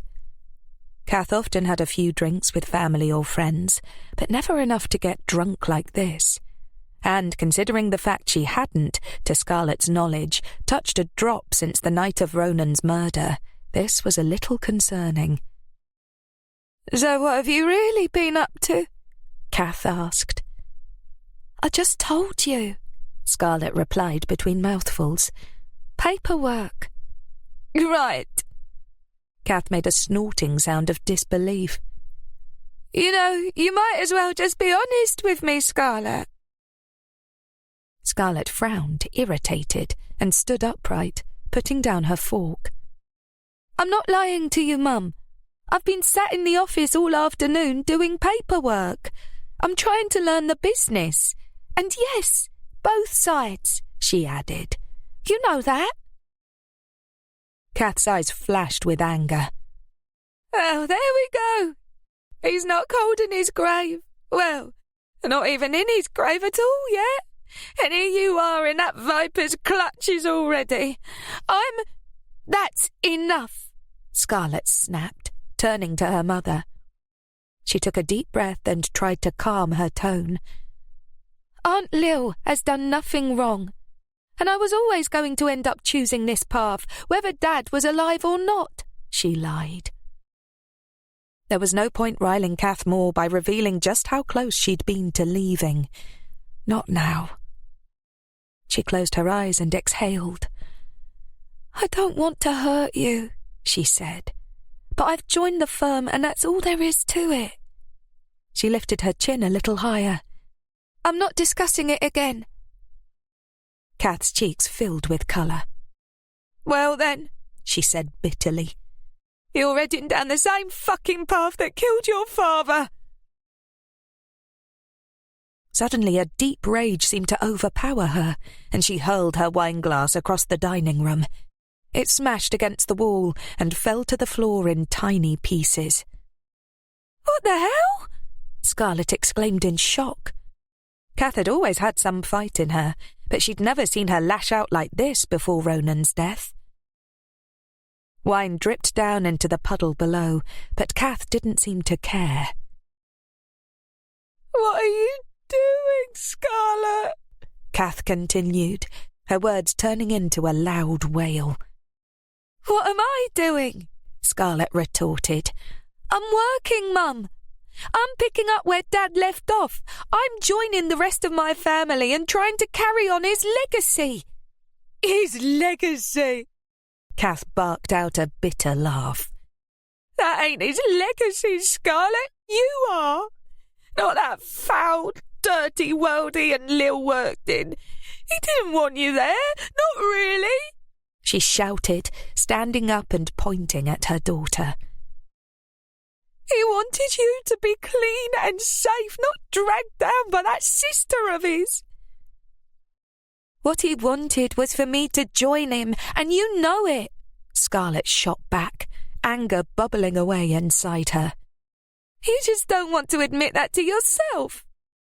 She eyed her hard, trying to keep on top of her emotions. No, you need to stop slagging Lily off. Just because you're drunk, it ain't an excuse. We all miss Dad, all of us. But we have to carry on as best we can, and for me, that's by carrying on with my life as best I can. That ain't a life, Scarlett, she spat. You have a chance, a real chance to make a good life for yourself at that university, the way neither of us did. And you're chucking it away, for what? He'd be ashamed of you, Scarlett, if he could see you now. If we could see you throwing yourself away into that criminal world of hers." "For fuck's sake!" Scarlett roared. Kath blinked and swayed slightly, shocked by the unusual outburst. Scarlett took a deep, shaky breath to control her anger and placed her hands on her hips for a moment before continuing. "I'll tell you something now, Mum," she said through gritted teeth. "He'd be damn proud of me if he were here, and don't you ever tell me otherwise again." Her voice rose and wobbled slightly. She swallowed. "And Dad did what he did because it was in his blood. It was who he was. It's who we all are. I'm not throwing St. Andrews away for nothing. I'm choosing another path. I'm going into the family business that Dad built with all his heart and soul.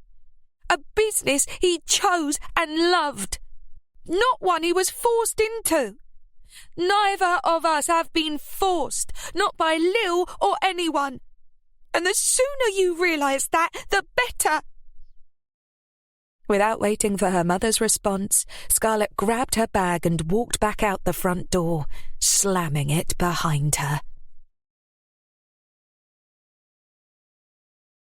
Chapter 27. Lily walked to the door with a slight frown. She hadn't been expecting anyone tonight.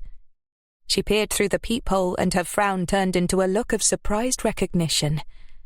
She opened it and stepped back, giving Scarlett room to walk in. "What's wrong?" she asked, noticing the red rims around her niece's eyes straight away. "Oh, it's just—" Scarlett put her hands to her face for a moment and shook her head. "It's just Mum. Can I please stay with you tonight?" "Of course you can," Lily replied, closing the door. Her frown reappeared, though this time in concern. "What happened?" Scarlett put her bag on the stairs and headed for the study, where her aunt liked to sit in the evenings. "She's had a few too many and started mouthing off about Dad and about me working in the firm." She sat down in one of the armchairs. Lily raised her eyebrows. "I see." She had an inkling there had probably been a few choice comments about her too, but if so, Scarlett was tactfully keeping these to herself. "She threw her glass at the wall," Scarlett said, shooting her aunt a look. "I don't think I've ever seen her do anything like that. There was wine and glass all over the place, and she just didn't care. But it wasn't that. It was the comments she made about Dad. I just saw red. I needed to get out." She rubbed her eyes tiredly. Lily pulled a grim expression. It was only natural that Scarlett had made her way here. The two of them had always had a close connection, even when she'd been small. Lily was the one Scarlett turned to, and they understood each other better than the rest of the family did. But although she felt for her niece and wanted to support her, she knew Kath was suffering, and her inbuilt need to protect everyone forced her to speak neutrally. "Your mum only has you now, you know," she said, resting her head back on the chair and staring through the wall. "She's lost your dad, and she's scared she'll lose you too, and she doesn't know how to process everything." She sighed. "I'm surprised she's drinking, though. That was never her style." "No, me too," Scarlett replied. Lily glanced at her. Her niece looked tired and drawn. Her pale face was whiter than usual, and her bright grey-blue eyes looked heavy and dull for once. "You need a drink yourself," she said. "What do you fancy?" "Have you got vodka?" "Of course," Lily replied and walked over to her loaded drinks trolley. "With?" "Whatever you've got, I don't mind." Lily busied herself with pouring Scarlett a vodka with soda and lime, and added a couple of cubes of ice from the small bucket she'd brought in earlier for her own drinks. It wasn't surprising that the two were arguing. Kath seemed to be arguing with everyone at the moment. She handed Scarlett the glass. Scarlett smiled back gratefully. Picking up her gin and tonic from where she'd left it earlier, she sat back down. "You can sleep in Ruby's room. The bed's made up," she said. "Thanks," Scarlett replied. She took a deep drink from her glass and rested her head back in the seat. As her shoulders finally dropped, so did her brave front, and her misery began to show in her face. "I really miss him, Aunt Lil," she said quietly, emotion colouring her words. Lily turned to see 2 silent tears slowly running down her niece's cheeks.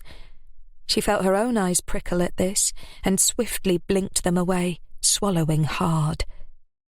She missed him too, more than anyone could imagine. "I know you do," she said, once she'd gained outward control of herself. "I know it must feel as though a chunk of your heart is being ripped out."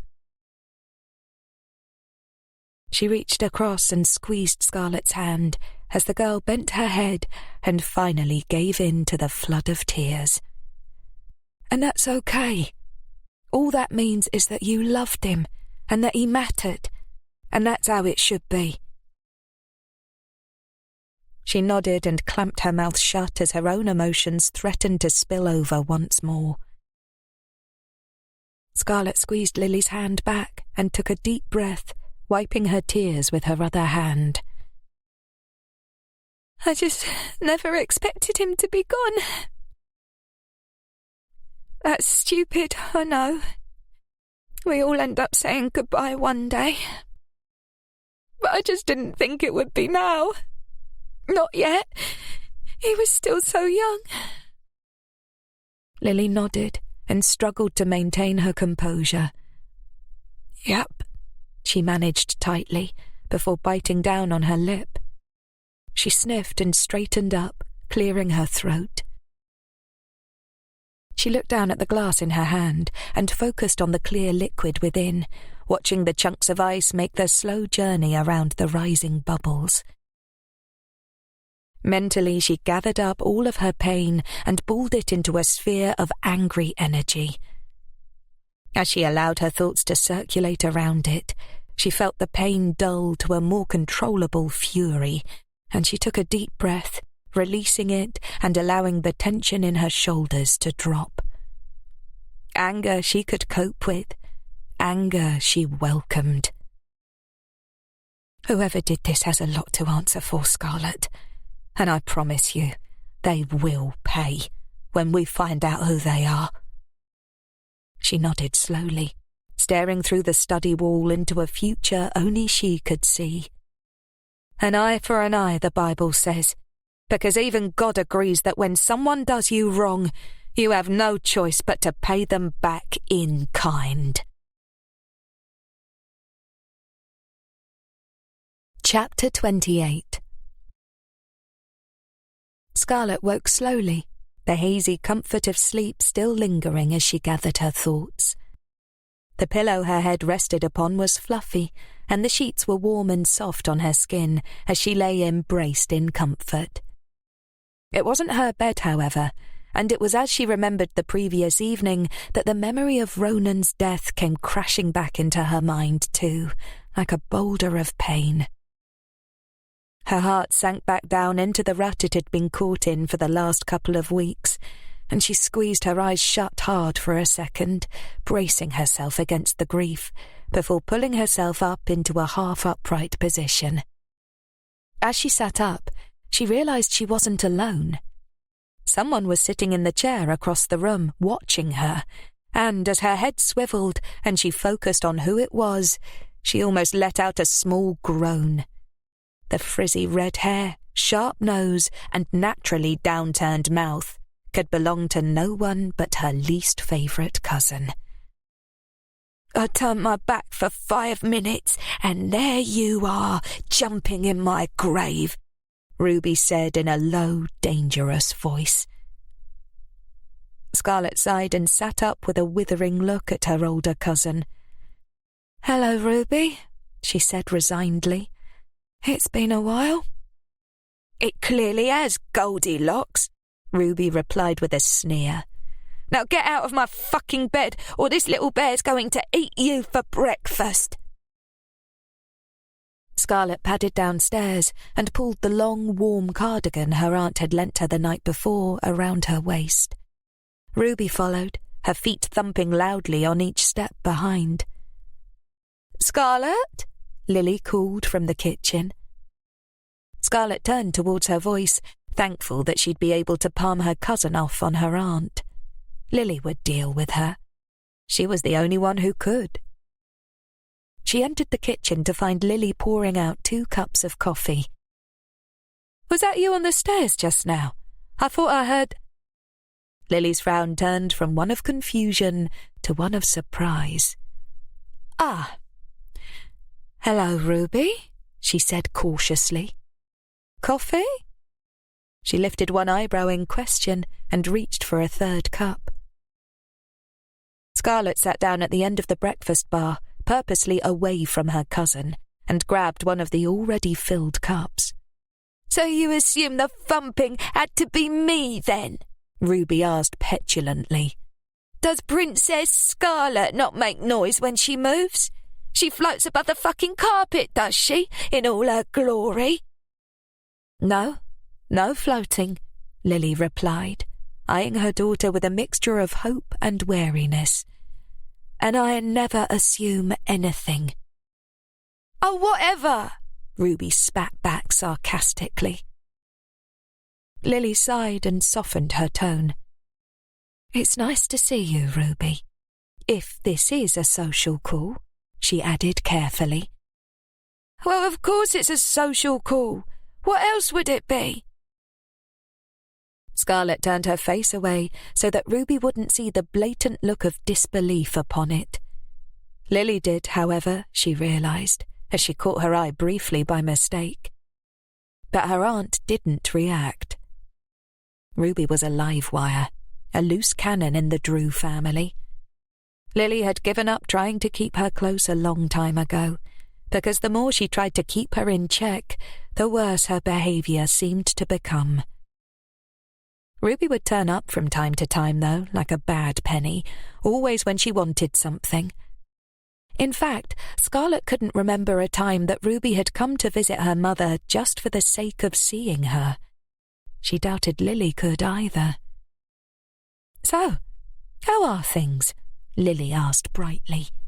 "What have you been up to?" Scarlet saw the wistful expression her aunt so quickly hid and felt a spark of pity for her. It had killed her, the way Ruby chose to live her life, and the fact that she had no control over her daughter's self-destruction. Lily always wanted to save everyone in the family, but some people were just beyond saving. Ruby sat down at the other end of the breakfast bar warily, taking the cup of coffee that Lily offered. "Things are all right," she said gruffly. "Well, they were until I came home to visit and found someone else had taken my place in me own house, in me own bed." She shot a scathing look at Scarlet, who purposely ignored it. "Scarlet was just staying the night, Ruby," Lily replied. "Your bed was made up, and I had no idea you were planning to visit. You didn't let me know you were coming, as usual." "I couldn't let you know I was coming because, because my phone was stolen." She nodded, as if agreeing with her own story, and Scarlet resisted the urge to shake her head. Her cousin had never been very good at lying, for someone who so often depended on lies to get what she wanted. "I was attacked and mugged. They took everything I had. My phone, my bag, every penny I had to my name was in that bag. They took everything." Her tone was heavy with self-pity, but neither Scarlet or Lily reacted with shock. Instead, they shared a glance over Ruby's hung head before Lily addressed the statement. "How terrible that must have been for you, Ruby," she replied evenly. "What did the police say?" "Well, I didn't go to the police." Drews don't go to the police. What if they started looking into the family? I had to protect you all, didn't I? Ruby blustered. But you aren't part of the firm, Ruby, Lily responded. There's no need to keep something as terrible as an attack to yourself. Well, I did all the same, Ruby said with a sour face. To protect you. We have to look out for our own, don't we? Scarlett pursed her lips and stared out of the window. The only person Ruby Drew had ever looked out for was herself. Well, that's very valiant of you, Ruby, Lily replied, her tone neutral. And if that's really the case, then thank you. Ruby ignored the inference and took up a look of superior martyrdom. You're welcome, she said. So that's why I couldn't call ahead. I have no phone now. She quickly dropped her face, glancing up briefly at Lily to see if it was having any effect. Lily sighed. Clearly Ruby wanted to lead her somewhere, so got right to it. Well, when did the attack happen? She asked, her gaze piercing Ruby's intently. Oh, it was a couple of days ago, she replied. So what, Tuesday? Yeah, Tuesday, she confirmed. Where? What? Where did it happen? Where were you attacked? Lily continued, her gaze never leaving Ruby's face. In this alleyway I was walking through, she responded, a tinge of red beginning to colour her pale cheeks. Where was the alley? Jesus, what is this, 20 questions? Ruby cried, rolling her eyes. No, I just want to know, Ruby. Where was the alley? Lily pressed. Down near Mile End, off Alfred Street somewhere, all right? Christ, it's like telling a bleeding Nazi rather than me own mum, she complained. Alfred Street. OK, no problem. Lily stood up and took a sip of her coffee. I'll have one of your brothers check it out, see if there were any shops with CCTV nearby that might have picked it up. What? Why? Ruby asked, sitting up straighter sharply. To see if we can find out who mugged you, of course, Lily replied. Maybe we can get your phone back, but if not, at least your brothers can give whoever hurt you a good kicking. Like you say. She took another sip. We have to look after our own. Well... Ruby's mouth flapped open and shut a few times. There weren't no cameras where I was. I checked. You checked? I checked, yeah. Ruby's gaze flicked away as she shifted uncomfortably. Which end did you say it was on Alfred Street? Lily pushed. I didn't. Ruby shot back, beginning to lose her temper. Oh, forget it. You don't believe me. You never fucking believe me. Here I am after being attacked, beaten half to death I was, and you couldn't give a shit. I didn't even report it because all I could think of was protecting you, and now I'm broke with nothing because of it. And what do I get? Nothing. That's what I get. Scarlett rolled her eyes and turned towards her cousin. Oh, please, beaten half to death, she repeated. There's not a bruise on you.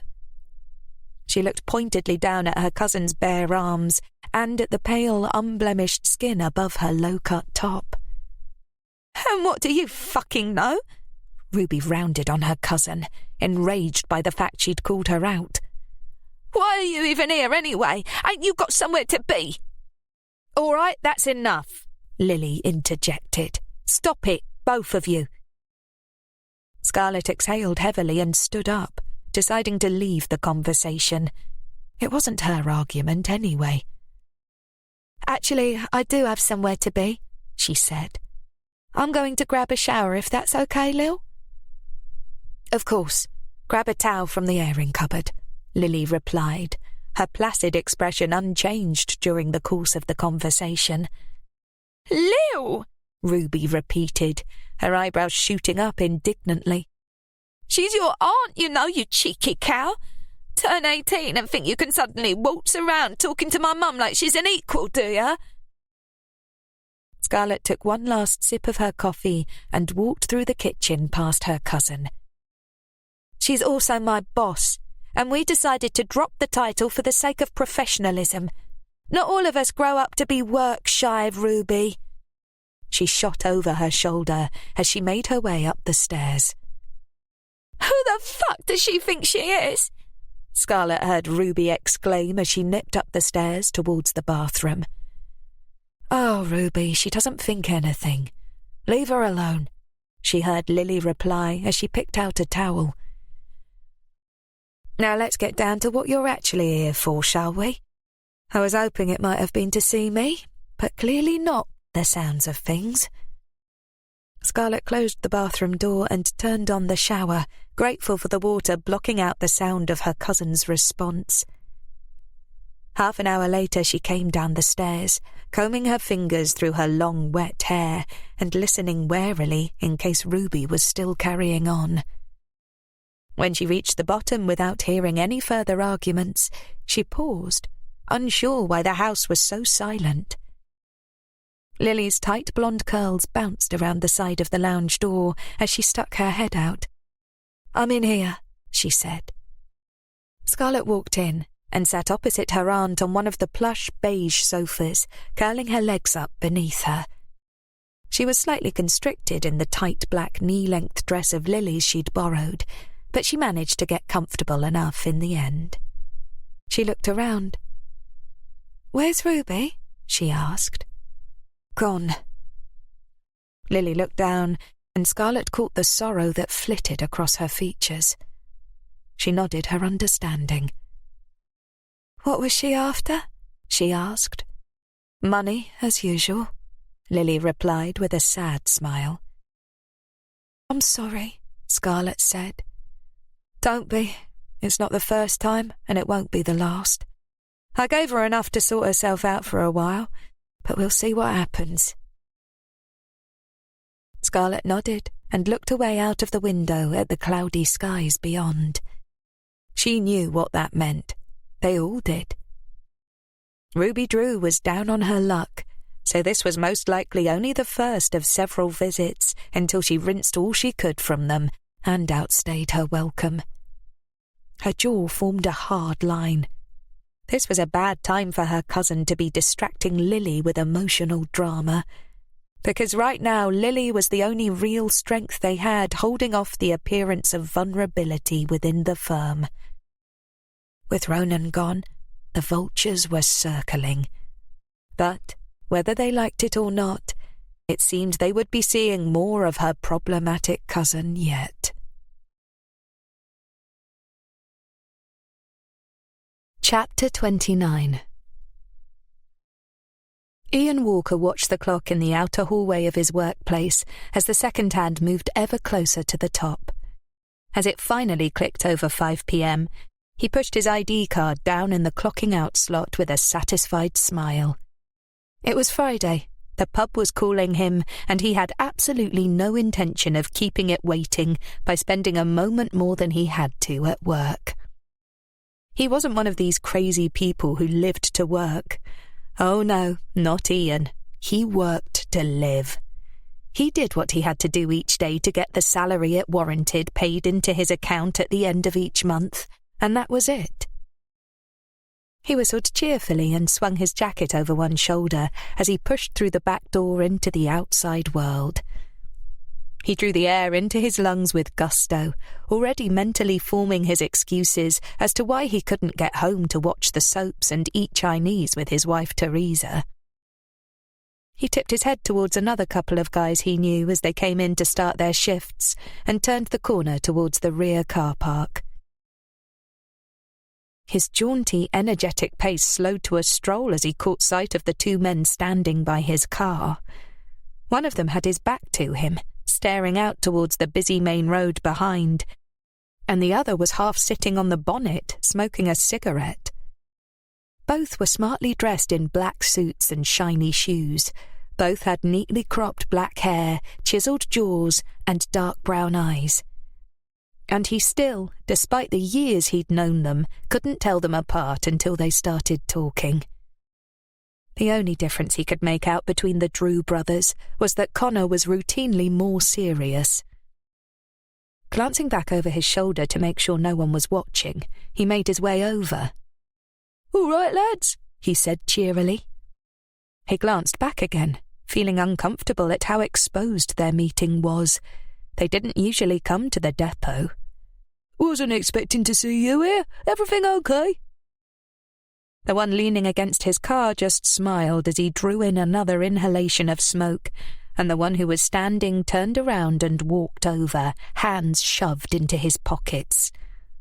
"We were in the area," he said, cutting straight to the point. "I need the route for that truck full of High Street stuff coming in next weekend. You got it for us?" "Oh," thought Ian, "this one's Connor." "Not on me, but I can go back and get it," he said, half hoping they'd let him deliver it the following day as initially planned instead. "Good," Connor replied. He glanced at Killian, and his brother stood up, flicking the cigarette away and blowing out the last of the smoke from his lungs. "We'll wait for you in the Old Frog. Don't be too long." "Course, I'll meet you there," Ian replied to their retreating backs. "Fuck's sake," he muttered under his breath, making sure it was too quiet to sneak into their hearing. There went the early start to his Friday night after all. Killian twirled the beer mat around on the table in front of him, watching the door. Connor faced him, looking at some point in the distance behind him. He had seemed annoyed and distracted all day. "What's up?" Killian finally asked. Connor's attention slowly wandered back to the table. "What's up with you? You seem off. Everything all right?" "Yeah, I'm fine," Connor replied with a dismissive shake of the head. He sat up straighter and took a sip of his pint. "Just thinking about Scar." "What about her?" Killian asked, twirling the beer mat again. He'd been surprised too at the sudden turnaround with Scarlett. One day she was just their kid cousin, the next day she was all grown up and one of them. It was a big change. But then life was full of change, and they'd all had to jump in the deep end at one point.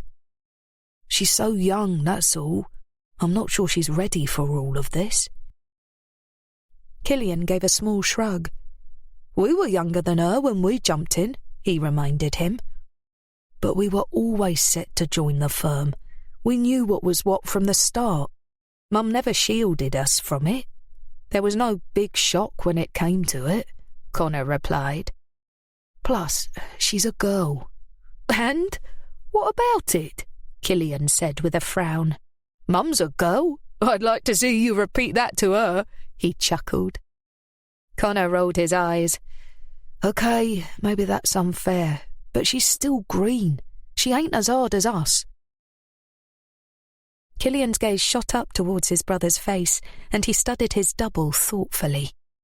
Connor was a smart man, but sometimes he didn't see everything that he and Lily did. Scarlett wasn't some delicate little butterfly. Her mind was razor sharp, and she had a strength in her that would serve her well in their way of life. It was raw and unharnessed, yes, but she had her father's head on her shoulders.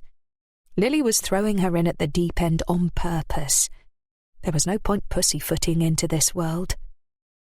They resided in deep, dark waters, and anyone who came to join them either had to sink or swim. But Scarlett would swim. He knew she would. Lily knew that too. Connor just needed to have a little more faith.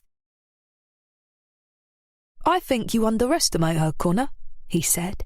"Give her time. Let her win a few challenges. I think she'll surprise you." "Maybe so," Connor conceded. "But in the meantime, we have to make protecting her a priority. Not so that she knows, of course, but we need to keep her safe." "Of course," Killian agreed. "That's why we're here, ain't it?" He gave his brother a wry smile.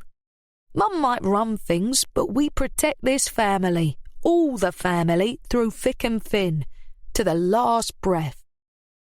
"To the last breath," Connor repeated, chinking his pint glass against his brother's.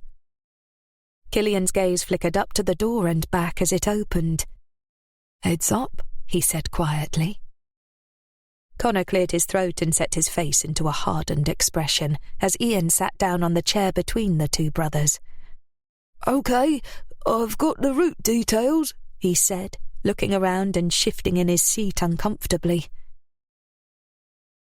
Ian was a shift manager at one of the largest truck depots in the east of England, and the man they paid to feed them the highly protected routes for the trucks they hijacked. The depot had hundreds of trucks coming and going or passing through in any one day. So many companies used the depot that the brothers were able to hit one every now and then without coming under any serious suspicion.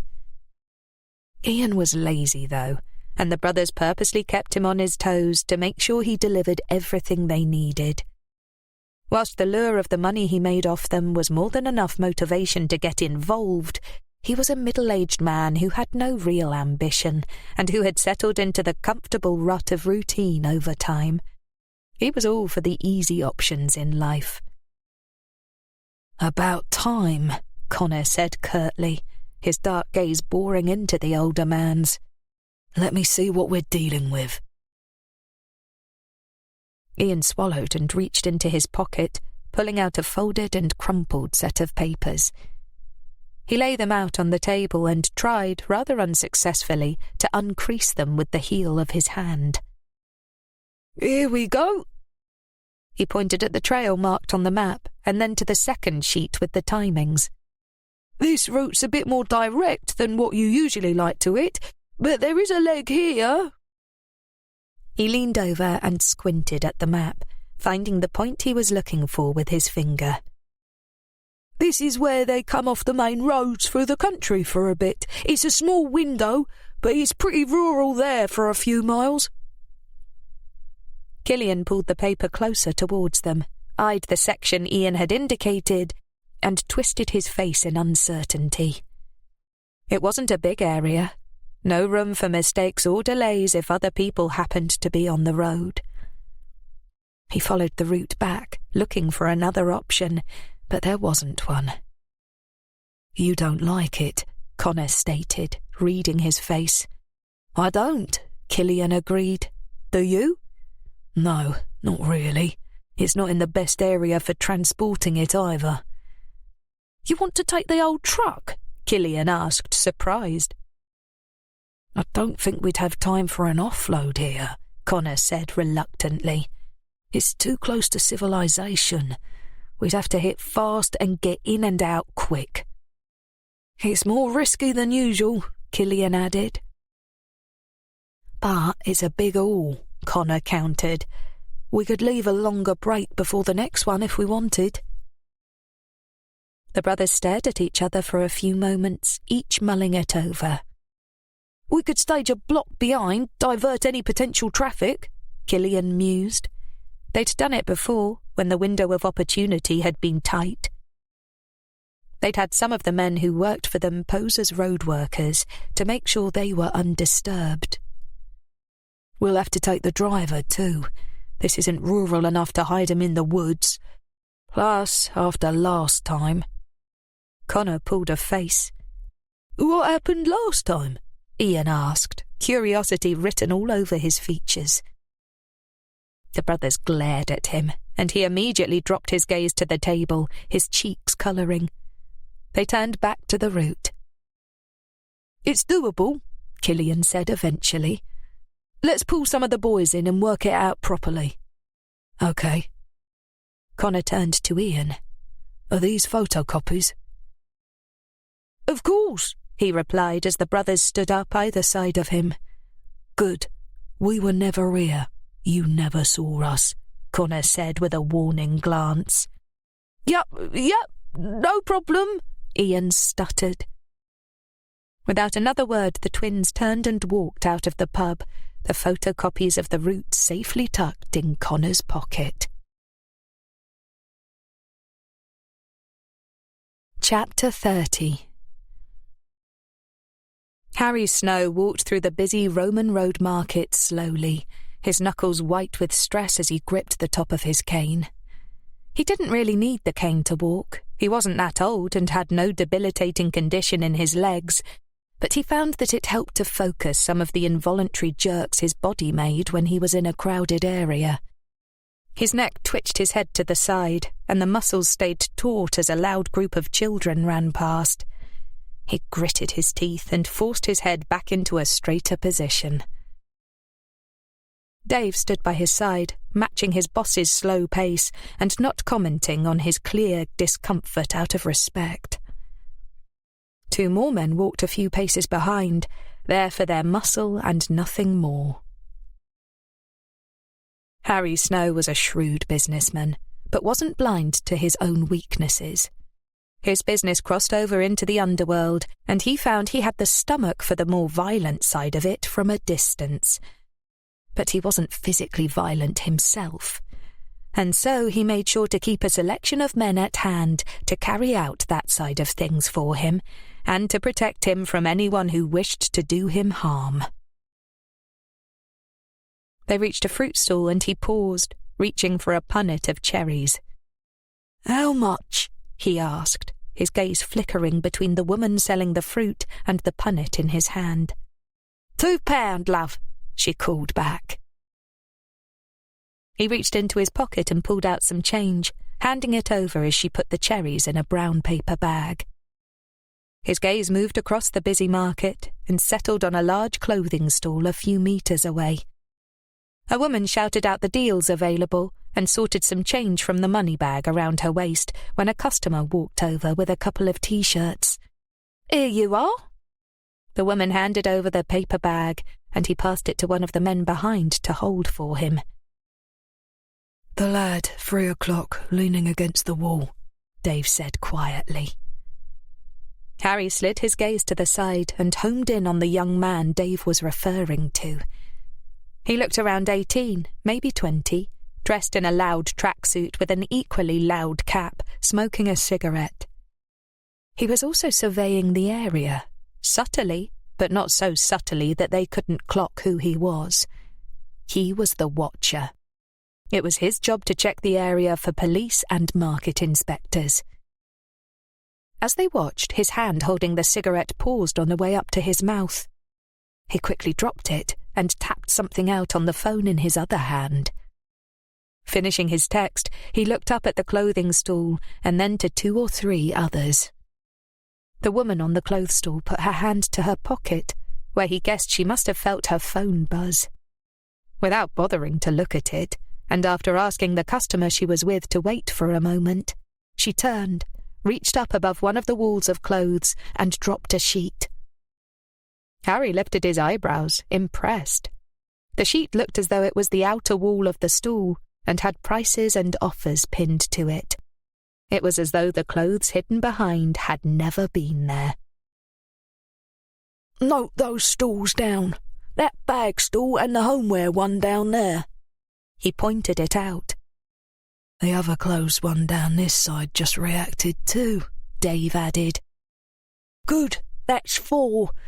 I know there are more. We'll just need to keep scoping them out." It pained Harry to have to figure out the Drew's Market stalls this way. It took too much time and manpower. They were highly secretive about which stalls they ran for obvious reasons. But figure them out he would, and then he would take them over, one way or another. He'd come himself today just to see the lie of the land, but from tomorrow he would send his men instead. At least now they had a better idea of the setup and a way to spot what they were looking for. "No muscle by the looks of it," Dave said. "No, there would be no need," Harry answered. "They've got watchers. That's enough for this sort of hustle, unless there's trouble." "Which there will be," Dave replied. "Which there will be," Harry agreed. "But they don't know that yet." As they spoke, a young man walked over with a jaunty stride and a coffee in his hand. His floppy brown hair fell over his forehead and he flicked it back, smoothing it into place with his free hand. "Hello, Jasper," Harry said, touching the man's arm briefly in greeting. "Hello, Dad," he replied, looking around with interest. "How's it going?" "We've clocked a few," Harry replied, careful to keep his voice down. "Walk with me," he said, realising that the lad leaning against the wall was watching them with mild curiosity. "Look at the stalls." "Not my kind of stuff, thanks," Jasper replied with a smirk. "Nor mine, but why would we be wandering through a market like this if we weren't interested in any of the stalls?" Harry replied, the patience in his tone wearing thin. "Fair point," Jasper conceded. He turned towards the nearest stall and began looking through the old records they sold there with faked interest. Harry stood beside him and nodded to Dave, who melted into the crowd with his other 2 men. "Have you spoken to your contact about the delay?" Harry asked, pausing on an old Beatles album with a smidgen of genuine interest. "I have, but he's not happy," Jasper replied with an edge of annoyance. "I need to start moving things with these stalls. I don't want him going elsewhere." "I'm more than aware of that." Harry pursed his lips and dropped the album back into the box. "But we aren't on the playing field we thought we were." "Well, how much is she likely to want? Maybe we just pay it out, take that initial hit." Jasper turned and they slowly made their way out to the edges of the market. "I'm not sure. It would be well above what they're worth, though, even if she could be persuaded. They're lucrative outlets for the Drews, and Lily knows it." "Why did you ever think she didn't?" Jasper ran his hands back through his hair, exasperated. "I wish you'd figured that out before. I told my contact we could pull this off." "Because I made a wrong assumption. A very wrong assumption," Harry replied grimly. "Let my failing here be a lesson to you," he added. "But we can still pull it off. We're just going to have to use brute force. I'd been hoping to avoid that, but it seems we have little choice." The more he'd thought about it, the more he realised his best shot was just to take what he needed from under them. There would be comeback from it, sure, but so long as he took them unawares, he would hold the upper hand. He could make sure that there was so much protection around them that they couldn't strike back with any real force. It could anger some of his clients, Ray Renshaw for certain, but at the end of the day they still needed him. And business was business. It would all settle down eventually, no matter how disgruntled they were. He was sure of it. And perhaps to appease clients like Ray after the fact, he could offer Lily a small payment for what he'd taken out of the goodness of his heart. Or perhaps not. He'd see how things went and how he felt at the time. "Well, however we do it, we need to get the ball rolling," Jasper said grudgingly. "It's a very lucrative contract, and I don't want to lose it." I know, Harry replied, putting his hand up to stop his son from continuing. "We will, very soon." They carried on in silence and made their way out of the market where Dave and his men were waiting for them. Jasper had been working for Harry for the last few years since leaving school, and although he'd slotted into the business well enough, he'd been itching for his own project to run. Harry had offered him several opportunities to take over one of the arms of the company, but that hadn't been enough. He wanted to be a pioneer, start something up on his own. It was something Harry admired in him greatly, but it also left him in a predicament. New business opportunities didn't just turn up every day. However, after going over to France one weekend, Jasper had come home with a sparkle in his eyes. He'd been introduced to a new gentleman who had access to several large warehouses used to store excess stock by big-name brands. He'd worked out a way to fiddle the electronic system to lose 20% of the stock without a trace. It worked all the way back to the client, whose books would be altered without any alert. It was practically foolproof. All the guy needed was a channel to sell the goods on through. Jasper had quickly told the man that with his shipping contacts, he could get it over without suspicion, so that it could be sold on in the UK, far from its original source. But it couldn't go through normal shops. That would put the product codes back onto the radar, so it had to be the markets. Quick sales, lots of cash, and, most importantly, no paper trail. When Jasper had come to Harry with the venture and asked for his assistance in setting up a market chain, Harry had been more than happy to oblige his only son. It was the perfect setup, other than the small fact that the markets were already run throughout London by several local firms.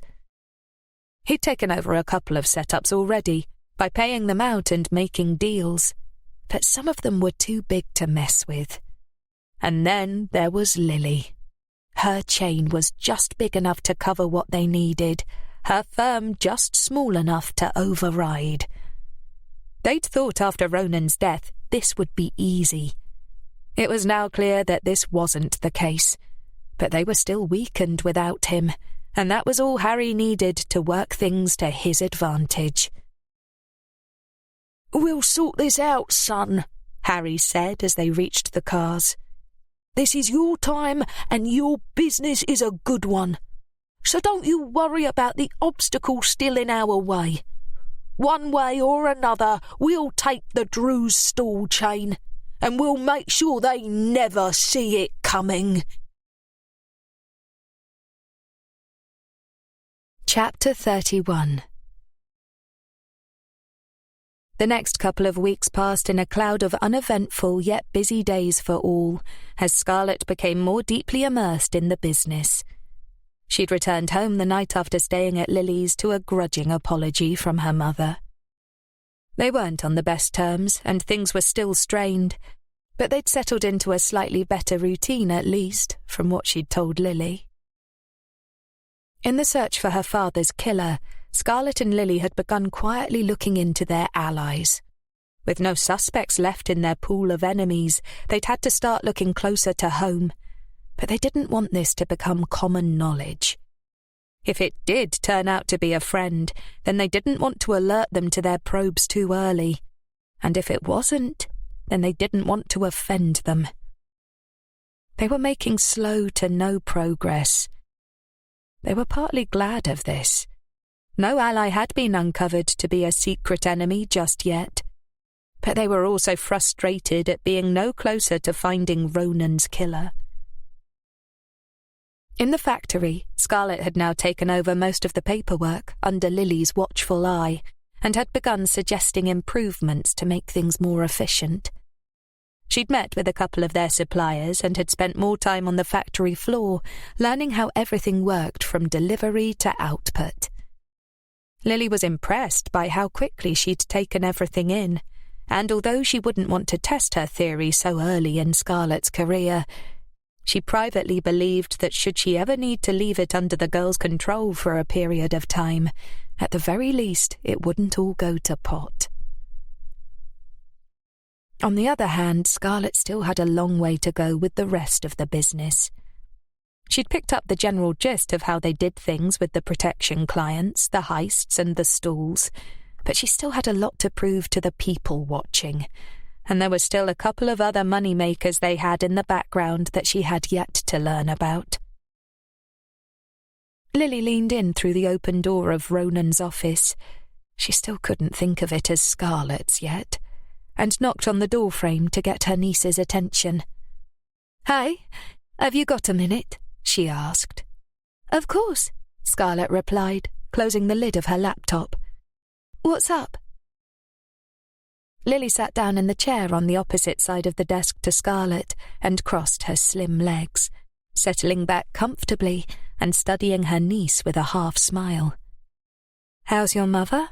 she asked, lacing her fingers together in her lap and resting her elbows on the arms of the chair. "She's okay," Scarlett responded, a slight frown marring her usually smooth forehead. "She's still drinking a lot?" Lily inquired. Yeah, Scarlett sighed. But if I bring it up, the conversation twists into one about personal choices and me working here. She tailed off, shaking her head. I noticed she put a lot away last Sunday, Lily mused. But I guess no one can blame her. She looked over to the picture of her brother smiling with his wife and daughter on the wall. As the familiar ache of loss and guilt tugged at her chest, she refocused on what she'd come in to talk to Scarlett about. Listen, there are a few things you're still not aware of in our business. Oh? Scarlett's frown deepened and her gaze sharpened. What things? You know our main businesses, but there are a couple of smaller things we run on the side that are quite lucrative too. Things your mother was never made aware of. Oh, okay. Intrigue settled into Scarlett's expression, and she leaned forward on the desk. What things? How come she never knew? Your mother knew about our main income and turned a blind eye, as you know. But when we started venturing into certain other areas, we decided to keep it just between those of us who were working them. Your mother wouldn't have understood. It would likely have been the final straw for her, and your father knew this. But she held her hands out to the sides. The money was too good to ignore, and the opportunities were there. We would have been stupid not to take 'em up. What opportunities are we talking? Scarlett asked. Well, for starters, we run an illegal gambling club. A gambling club? Scarlett asked, surprised. Yes, here in the factory, in the basement. Once a month we hold a high-stakes poker game. No paper trail, no register. People like us come to play. They can use their cash with no questions asked. It's private, and what happens in there stays in there. It's a great money spinner, Lily said with a twinkle in her eye. She loved their poker nights. It was one of the few times she felt she could truly have fun and relax, whilst the boys kept a close eye on things and made sure everyone behaved as expected. It was rare that any trouble occurred, as all the crooks who came to these nights didn't want to be taken off the guest list. So even those who had beef with each other tended to keep it to themselves until they were elsewhere. Okay, but why would that be an issue with my mum? Scarlett asked, confused.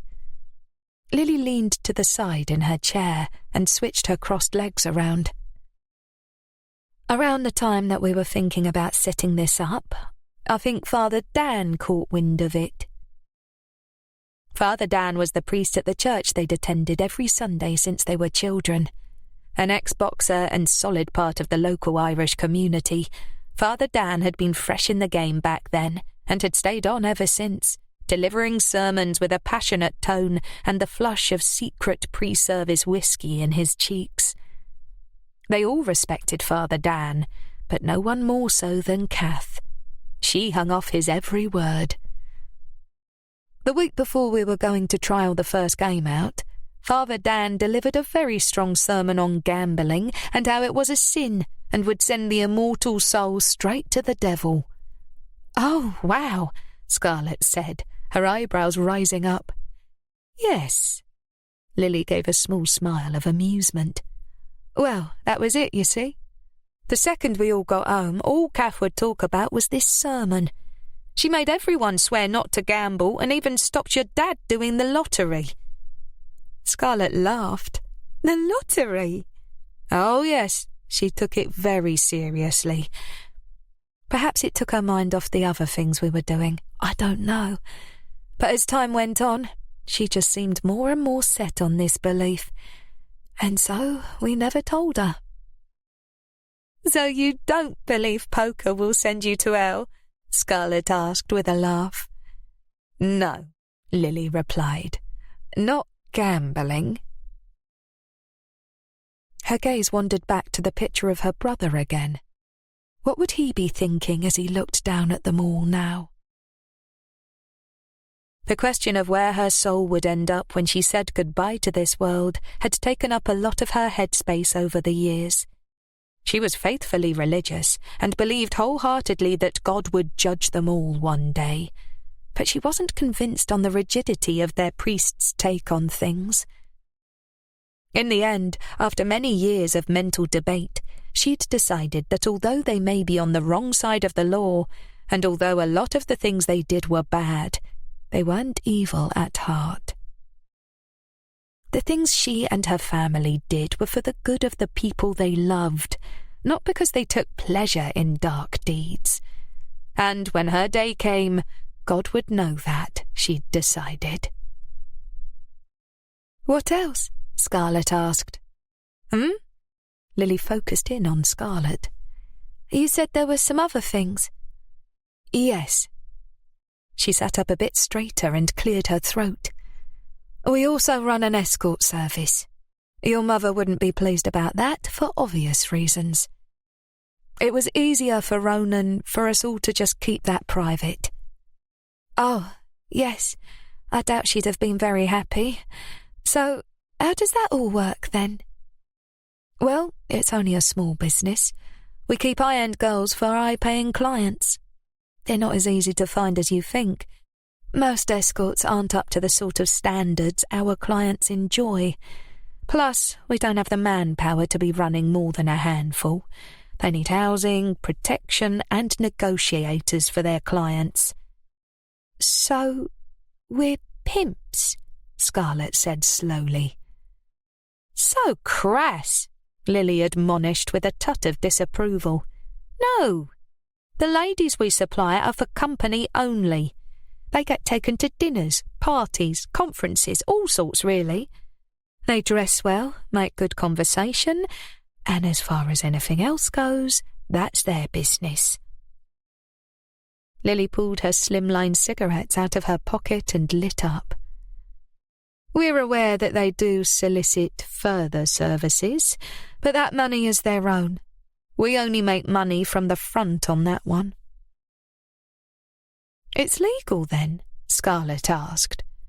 "Actually, yes," Lily replied, blowing out her smoke. "We put that through the books, and launder a little through there too. Not too much, though, as that gets looked at from time to time." "To be expected, I suppose," Scarlett mused. "Indeed." "So, what input will I be having on these two ventures?" Scarlett asked keenly. "On the escort side, it's really just the accounts at the moment, which I'll do with you, and management of the website. From time to time, one of the girls might need assistance with something, but nothing major."